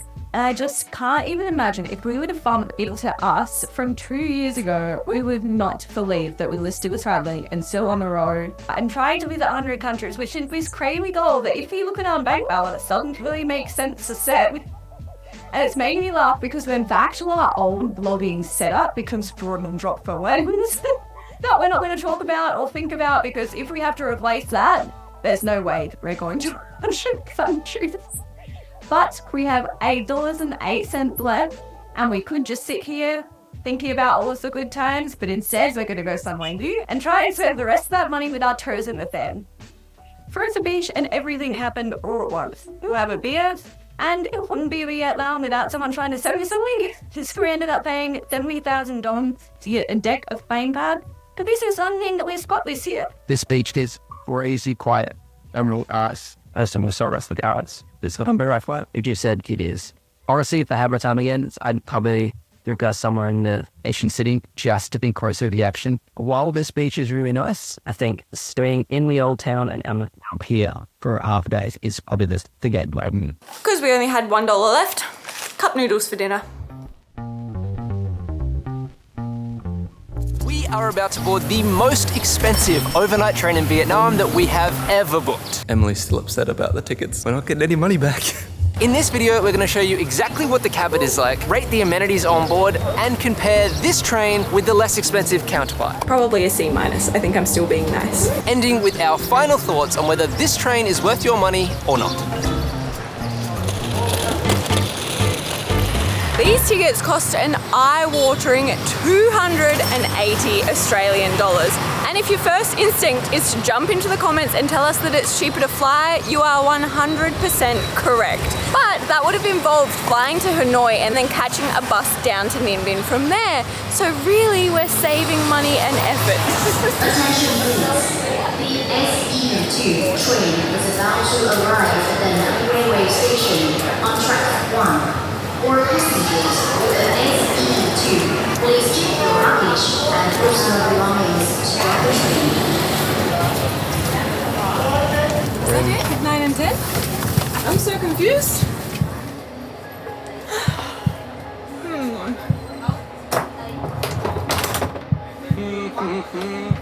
Not what we expected. Quite a few initial thoughts.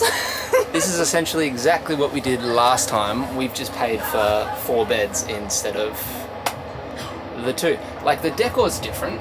All of the pictures online though, these don't exist, so you could sit up quite comfortably, whereas this, like, I mean, I don't know how you're doing it. My head's touching the roof. They do go up, we're not allowed to. Turns out that carriage broke down unexpectedly, so this isn't what we booked or paid for. And I said, oh, should we get like a refund for the price difference? And she's just like, nah. So please like this video so we can try and make some of the money back with what we earn from YouTube? At least I'm not going crazy. At least our expectations were correct. It's just they've had a malfunction, and like I can forgive that. Nothing's gonna be perfect every time. Like she was so apologetic and like, please sympathize with us. Like it was unexpected breakdown. We didn't anticipate it, so it's not their fault. I'm not gonna be like, well, no, fix it. Yeah. So that explains this. But we're going. We left exactly on time for the delay. Everything's going crazy. While Emily comes to terms with our living situation, I'm going to try and explore the rest of the train.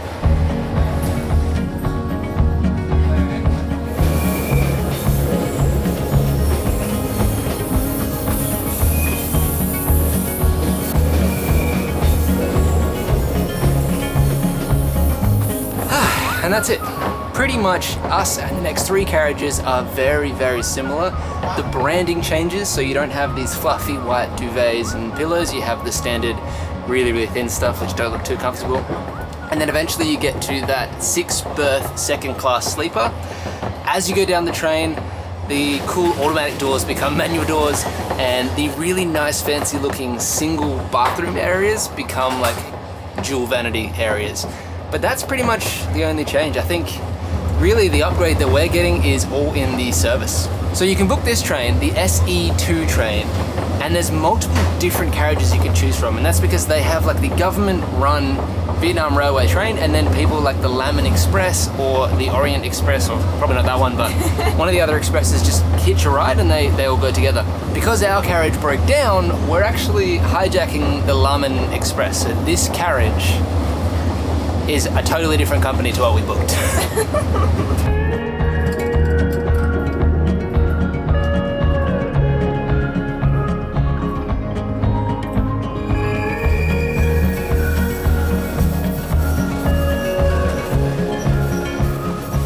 Okay, while Jordan was off exploring, I did some inspections of the room, and it seems like it's pretty basic and pretty similar to what we did the last time. We do have very fluffy and cushy pillows. I think they might have snuck these from the broken down carriage because not everyone has as nice big fluffy ones as this.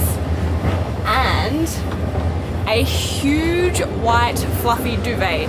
Again, I think this was nabbed from where we were meant to be because not everyone has something this luxurious. Everything's pretty clean. The top bunks do have some of that black soot on it that I think is falling out of the air vent. When we sat down, we both thought it felt quite hard, and that is because instead of high quality luxurious mattress like we're meant to have in the cabin we ordered, they've just stacked 2 of the cheapy ones on top of each other. Again, I think they're trying to make do or make good because of the broken down incident. So I appreciate the effort, but it's not doing what I think they think it's doing. What else? We have a lovely little desk that you can't really use at all because it has this ornamental bike on it. So you can't actually use it. If you wanted to get some work done, you're not going to get it done here. We have an outlet, bedside lamps. I think that's it. There's plenty of space for your bags underneath the bottom bunks and above the door. Coat hangers, little bedside lights, a cute curtain, some plants. They gave us some mugs for something. They're really trying.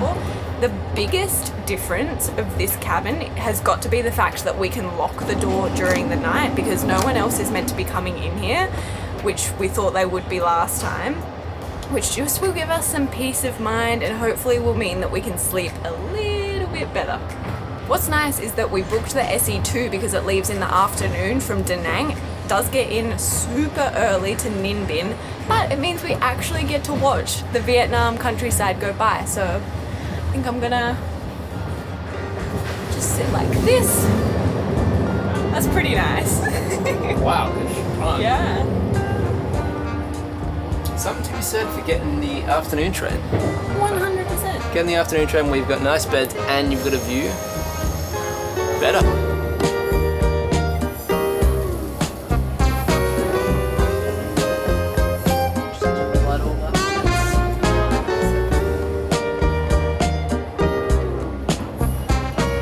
The room also came with this little green book, and I was flicking through it and got to read about the cabin we're meant to be in.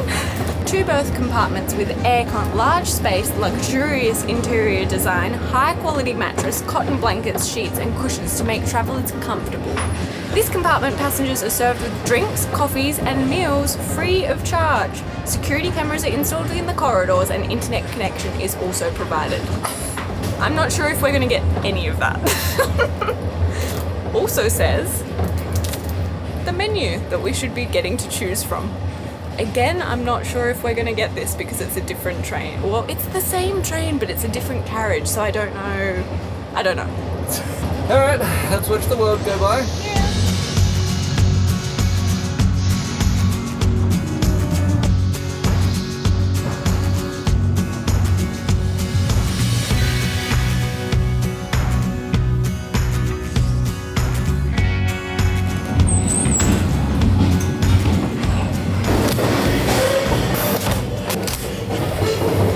Super quick toilet tour while it's not heaps busy. There is a Western style toilet.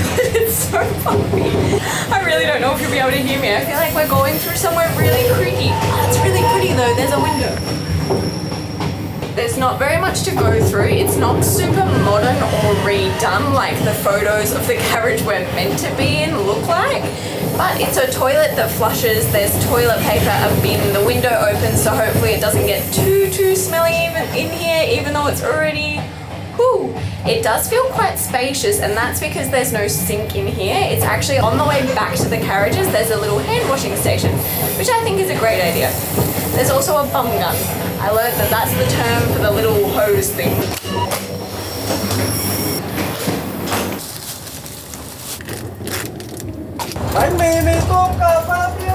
He did not like us in the end. I tried to ask how much a coffee was and he just gave them to us and then he told us and they were too much. What they meant to be included? Yeah, the book does say they're included.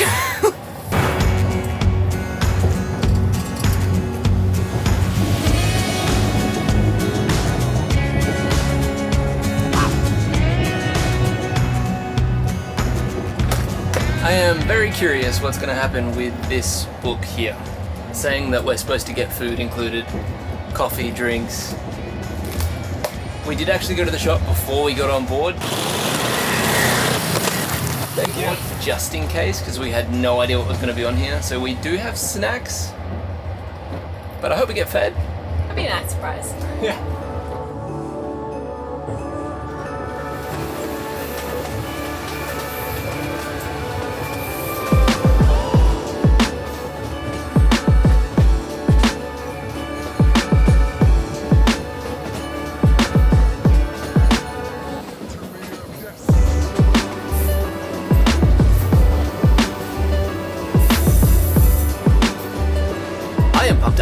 Take back everything negative we've said. I feel like we've been complaining a little bit, but the views from this train, I was like sticking my head out the window and getting some shots. It is stunning. And I know that's not dependent on what cabin you book, it's just the route of the train, but having the comfort of our own room to sit back and look at this, priceless. I feel like you come to a country to see a country. Yes, it costs a bit of money, but this is such a good way to see the country. No regrets. That's my credo. No regrets. Mm-hmm. You have no regrets? Dad? No? Like not even a single letter?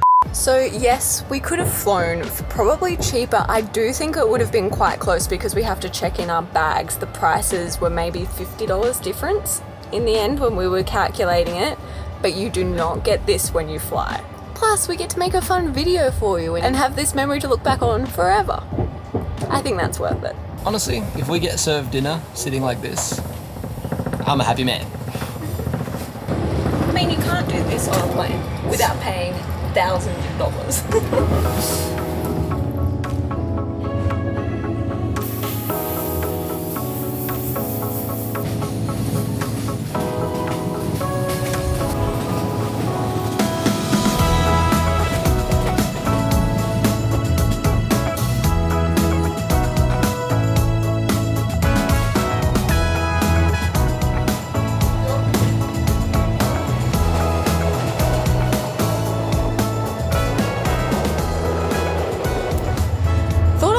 To the test what having a private room is like in the sense of what we get out of it. So for me, if we have a private room, I would assume I can get some work done on the laptop, which I have, I would also assume that I can have my standard hotel room nighttime routine. So we're gonna put that to the test now. Step 1, pajamas. Done. I know you could do this if you had a shared room, like you could just go to the bathroom and get changed, but it's quite nice being able to just do it in here. Next, we're gonna take off the makeup. And I am giving the private room a little bit of a head start because we're just gonna use this, which only requires water, so I could really do this anywhere.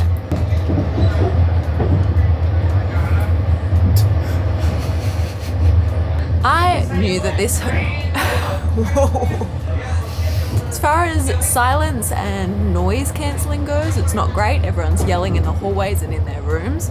But I knew that this cabin didn't have a sink in it when we were coming tonight, which is why I packed this rather than my normal oil cleanser, because that would mean going to the bathroom. Luckily, it is like a separate hand wash station, so we'll get points for that, just not as many points as if we had a sink in here. Cool. That is my super quick nighttime routine on a train. If a hotel or a standard night was a 10 out of 10, I would rank this probably a 5 out of 10. Not the worst it could be, like sleeping in my makeup, but not the best it could be with a sink in here or an entire bathroom in here. Whoa. Hopefully I'll sleep better with that though. I'm not gonna brush my teeth yet because we're still hopeful that we might get dinner. Turns out we did get dinner. So the little book has a menu of 4 or 5 different options that you can pick from, but she just showed up with some food, so... I honestly don't know what half of it is. And peanuts. It's room temperature. Also room temperature.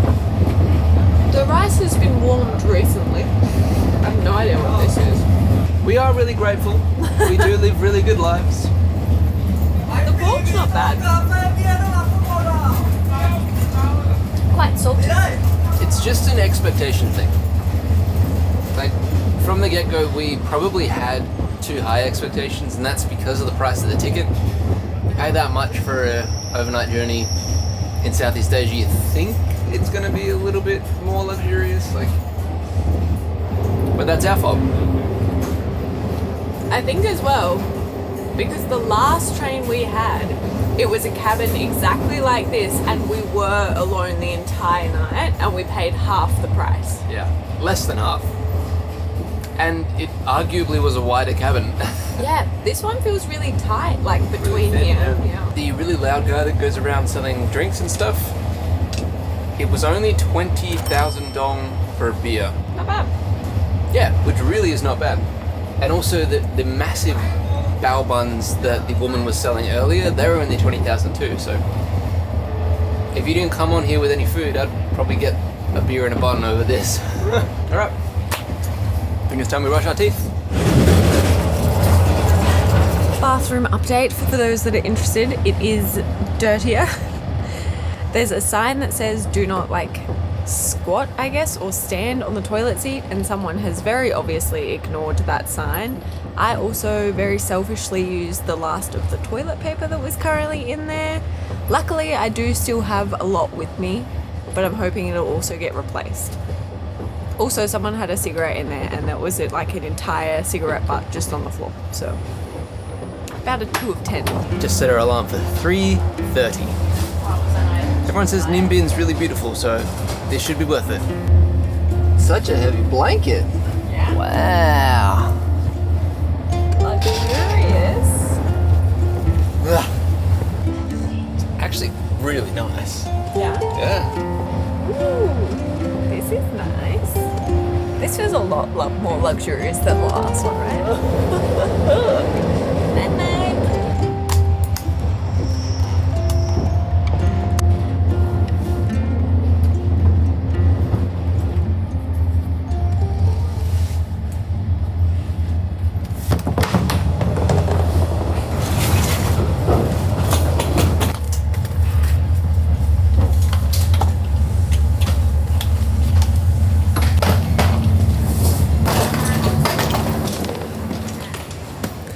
Made it to Ninh Binh.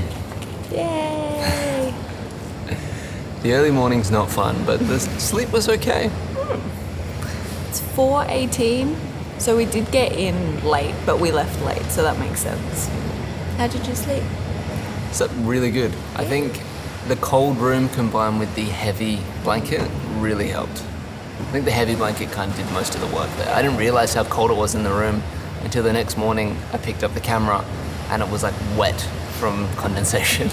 For me, it was when I took a sip of water and it tasted like it had come out of the fridge. Yeah, that'll do it. It was a little bit noisy, but I slept pretty well too. There's like windows on the side that you can pull down and stick your head out. I don't know if you're supposed to, but you can. And I think people in our compartment or in our carriage pulled their window down but didn't realize how to pull it back up or something. So it was open all night and we had that clatter all night. But we were on the other side of the carriage to that, so not too bad. I more meant the people that were like yelling at midnight. That's true. I didn't hear too much yelling after I fell asleep, but I would say the peace of mind of having your own door that you can lock was great. Emily's still upset about the tickets. We're not getting any money back. We saved about $8 per ticket booking direct at the train station, and at the time, we loved that. We thought that was great. But now there's no one that we can talk to and say, hey, you sold us this and we got this. Do we get any money back? And I think that's the really big benefit of booking with companies like One Ticket Asia is you have that middleman to say, what was promised was not delivered. Is there anything you can do about it, kind of thing. Again, not to be grumpy, not to complain. We got here. It was a private room. Just expectations.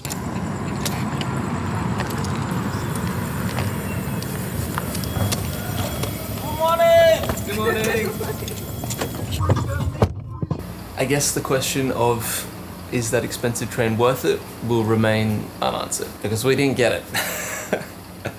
But we've made it to Ninh Binh. Our accommodation here has let us check into a smaller room early before our main room is ready, and it's still like 6 in the morning, so that's pretty nice of them.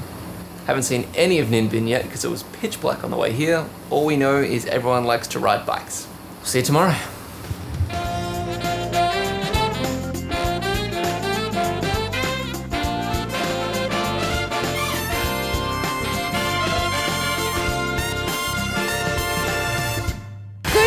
From the epic town of Ninh Binh, Vietnam. If we're being specific, we're actually in the town of Tam Quoc right next to Ninh Binh, Vietnam, but it's equally as gorgeous. This is a whole region of Vietnam we completely missed last time we were here, and today we're exploring it.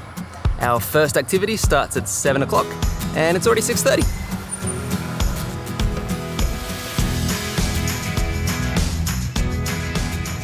Are we here too early? There's literally no one here and the shops are all shut. Oh, by boat. Only boat? Yeah, just boat. Oh, okay, thank you. Which route do you recommend? Ah, okay, thank you. Because of the high level of the water, they've had to adjust. This looks more like a ticket office. So, there are apparently 3 different boat routes that you can take with all differing number of caves that you go through or historical sites. There's also a 4th option these days because the water level is so high, they had to change the route a little bit. 250,000 dong per person to get in the boat. They usually wait till they're filled up with 4 before they go, but because we're filming and we want to try and fly the drone without injuring people, we got a whole boat to ourselves for 1 million dong. Bye-bye, money.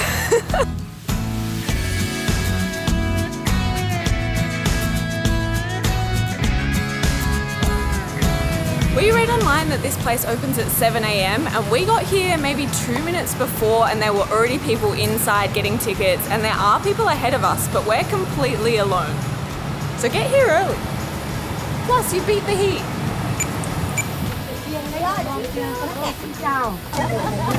This is so romantic. Bye-bye.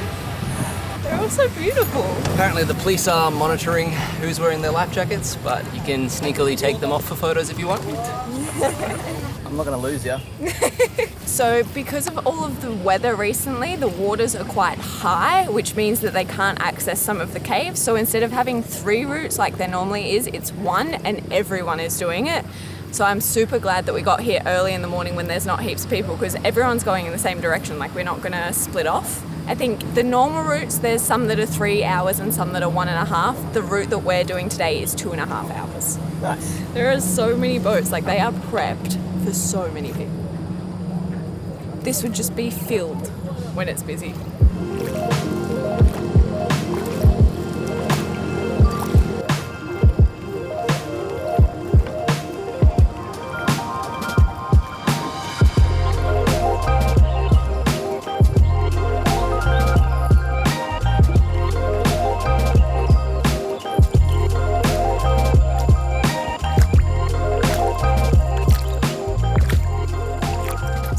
Like during this boat tour, you get to hop off and go through some little sites and caves. I think that's where we're going next. Jacket? Okay. Thank you. I think we meet her on the other side.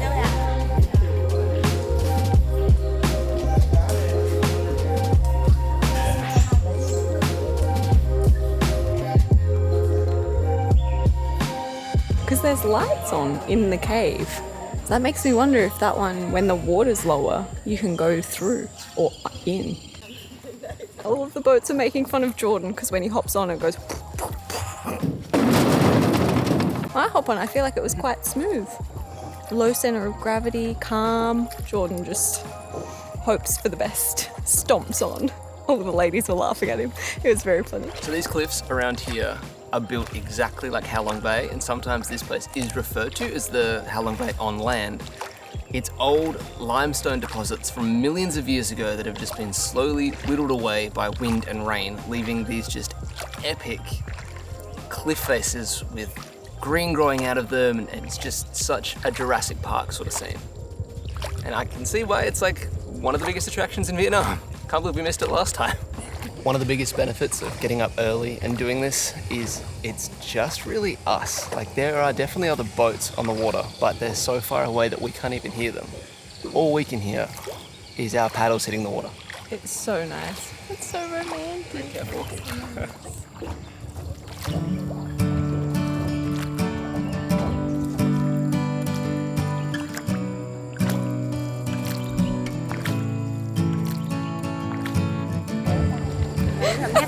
Messi! Apparently I look like Messi. We went past a boat full of kids and they were all yelling out, Messi, Messi!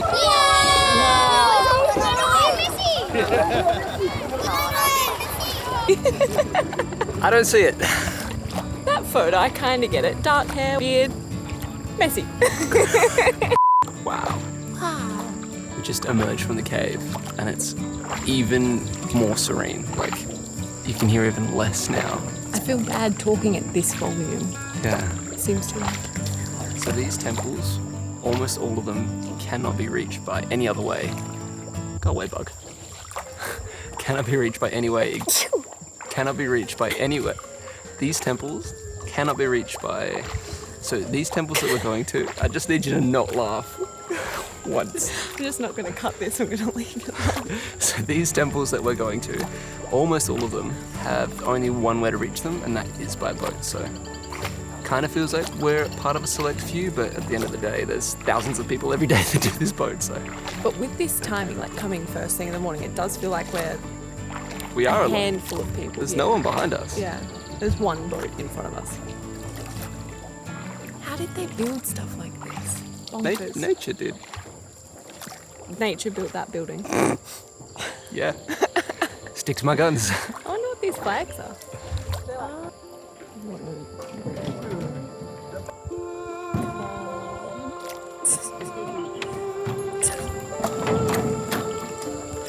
I think it's just your center of gravity. Like a cat.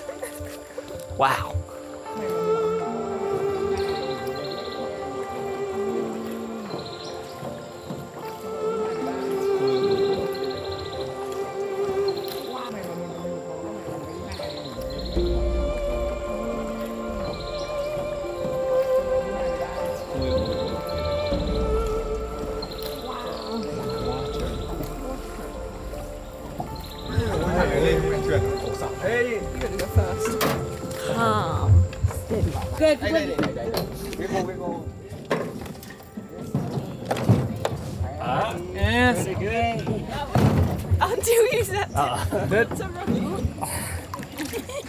I love that our drivers just kind of wait for us there, and they have like their own little friends.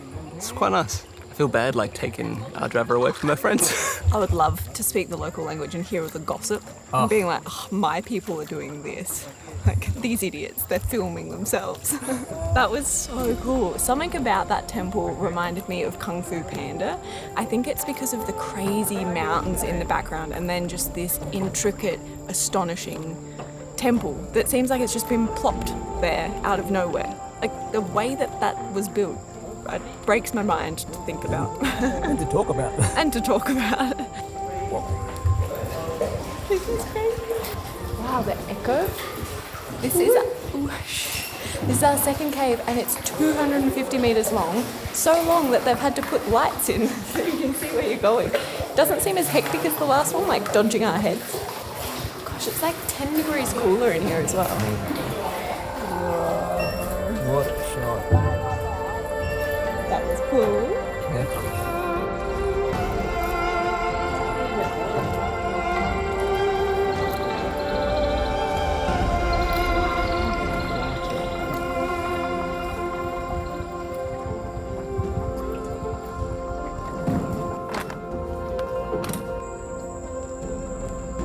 One thing I wasn't prepared for is that a lot of the stops, the islands, there's a toilet break and also some little convenience stores. Because it's getting hot, we've treated ourselves to an ice cream. Yeah. Breakfast of champions. So this is only one of two options when you come to Ninh Binh, Vietnam. The other option is actually in Tam Quoc, where we're staying, and we drove past it on the way here. It seems to be a lot more touristy and overrun is probably the right word for it. Still lots of really, really good reviews, but I've heard that this one, the Trang An boats, are meant to be a lot more serene and like this.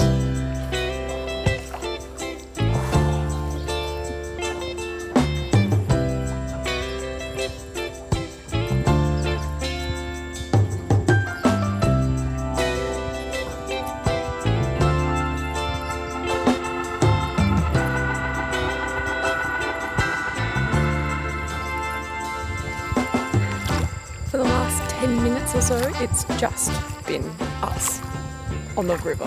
No other boats inside. It's so serene and peaceful, tranquil. This is a great way to start the day. I think, judging by how many people there are up here, we might be coming to the end. If the numbers on the side of the boat are to be believed, there's over 1,500. 1,000? Yeah. Is that what you saw? 1,554? Crazy! And we had bits of the river to just us. So lucky. This is also supposed to be the less touristy one out of this one and Tam Quoc. Maybe it's a bigger area or something, because that seems crazy. Oh wow, fish! Without a doubt, this has to be the best way to start your day in Ninh Binh, but be sure to come to the Trang An ones bright and early and not the Tam Quoc ones. I know we haven't done that, but this was sensational. Wear sunscreen, bring a hat, and maybe wear some bug spray as well, because I have been eaten alive. Can't wait, bug. Wouldn't be a tourist attraction without a forced walkthrough of all the shops you can buy souvenirs at. They have a whole case for Cadbury milk chocolate. Crowds are picking up now. Oh, I'm so glad we came when we did. Yeah, all right, let's get something to eat. We were on the hunt for breakfast, but as soon as we came back to our hotel, we realized that we were still early enough to get the included breakfast, and we're on a budget, so we got the included breakfast. But now some time has passed and it is lunchtime, and we're off to find something Vietnamese-ish. So on our way to get lunch, we actually passed the place where the Tam Quoc boats leave from. As far as I know, the biggest draw about it is that people steer with their feet. Oh, thank you. Oh, this is so needed. It's so hot today. We also decided we'd ask the price just to give you guys information. It's 250,000 dong per person to go up and back the same way. But I believe if you pay for two, you get a boat of just two. They also have a package, it's 350,000 per person, that takes you up and back and then gets you on a boat out to two more shrines and then back, or something like that. It's more of a combined deal. And you go through rice paddy fields like this. Which look really cool, but I think ours is better.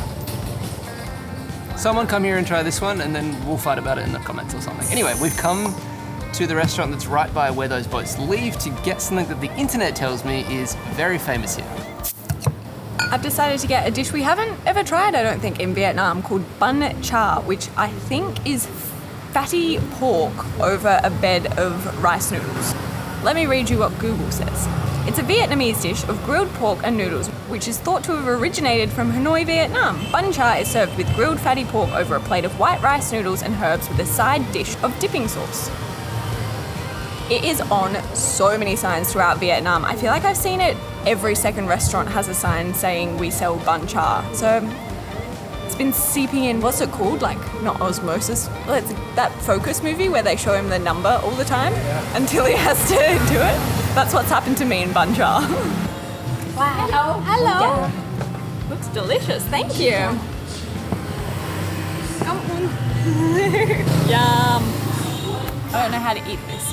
I'm going fork. Don't judge me, but I actually Googled how to eat this because I knew it came in two parts, like the main dish with lettuce, herbs, pork, and the noodles, and then a separate soup-looking thing. From what I understand, I can just shove it in my face and it's fine. There's no real rules. I think I'm gonna put some noodles in the soup to get flavor. Okay. Then get some pork.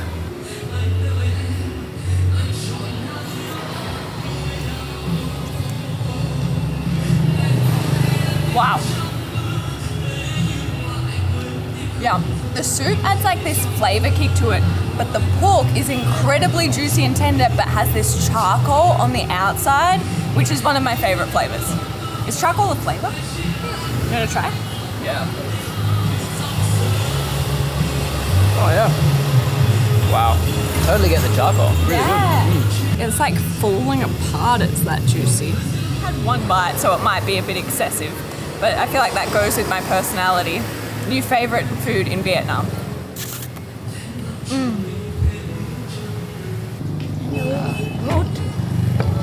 Tông nhung. Is that how you? Yeah, how do you? Tông nhung. I learned a new Vietnamese word, tông nhung. I said that wrong for sure. It's easier when you're copying someone straight after. What does it mean? Oh, delicious. I don't know why this is the thing to eat when you come to Ninh Binh, but most places say online that you have to get some sort of goat meat. I did read that the traditional thing is goat blood soup. I'm not quite there yet with my cultural eating, so I just got the goat meat on a skewer with some French fries.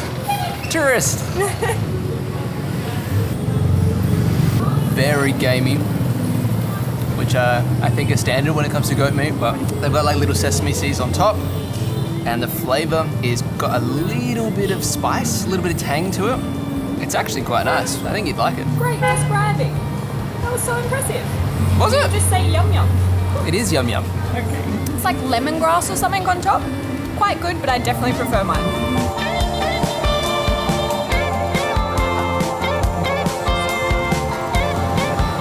That was delicious. I feel like Emily liked hers more than I like mine, but I still liked mine, so that just goes to show.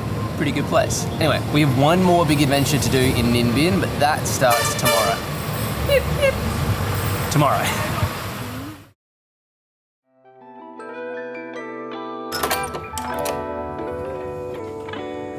Everywhere we've been in Vietnam, everyone has been up really early, like way before us, even when we're trying to get up early. So we assumed we'd have no problem getting a ride just before sunset.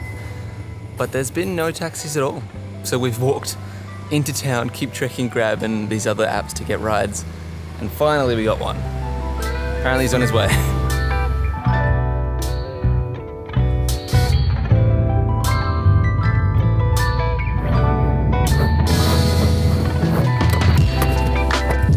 Thank you. It's almost 6 a.m. and we've come into the ticket office. It costs 100,000 Vietnamese dong per person entry. But just after the ticket office, there's a hotel that you could stay at. I quickly looked at booking.com and the prices aren't crazy. And this would be such a fun place to stay. Plus, you could wake up super early and walk up here before anyone's probably even at the ticket office. Google does claim that this place opens at 8 a.m. I just happened to read a couple of blog posts that said 6, we were here before then and we got in, so who knows?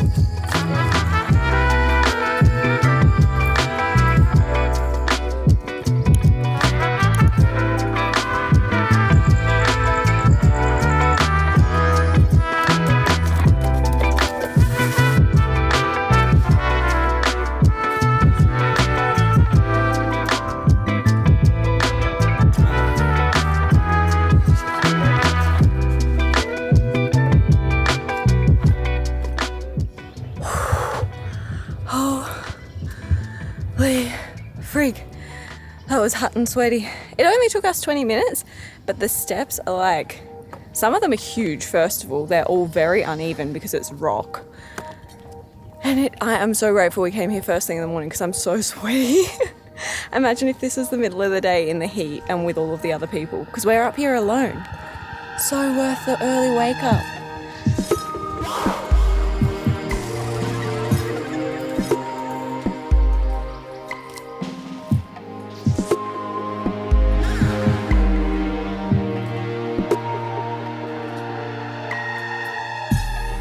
Please excuse my intense sweat. There's one side done, we're now going to the other side where the dragon is. If you come here, I feel like when there's a fork in the steps, you should go left. The dragon and then like the fields between the cliffs out from that side looks schmick. You come to this side after. The amount of business this place would get if it was open, and when it does open, is unreal. They actually have a zip line so they can get all their goods down and up without having to carry it all the way. Very smart. I literally feel like I'm in a sauna. I'm sweating that much. I feel like if Barnum still had a circus, I could be world's sweatiest man. It's actually like dripping off. It's disgusting. Sorry about this. But we're gonna keep it real, I guess. I think we've made it to the top of the other side. There's a section you can walk near the dragon step. But as we were coming up, we passed some people and I said, please tell me it's worth it. And she just went, I do think these views are pretty spectacular.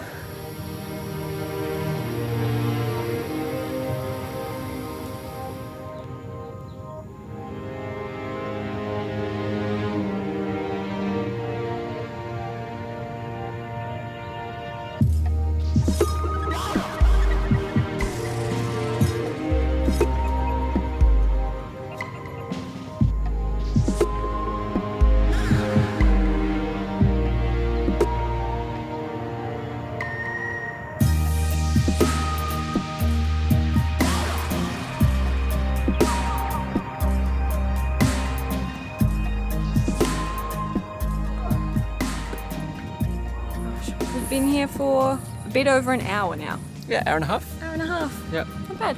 And we've only seen a handful of other people. Make sure you're setting your alarms for 5 o'clock. This place opens at 5 a.m. If you check on Google, it'll tell you 8 a.m. That's a lie. I don't know, someone just hasn't updated it maybe after COVID yet, but please don't update it. Let's keep it between us so that people watching this video can also have this alone, because it's majestic. It is. I will say the boats were better views and less sweat, but also more expensive. Much more expensive. So, little column A, little column B.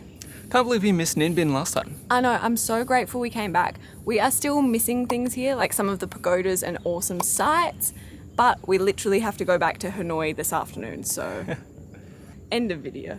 Okay. Let's go get a cold drink. Please. Please.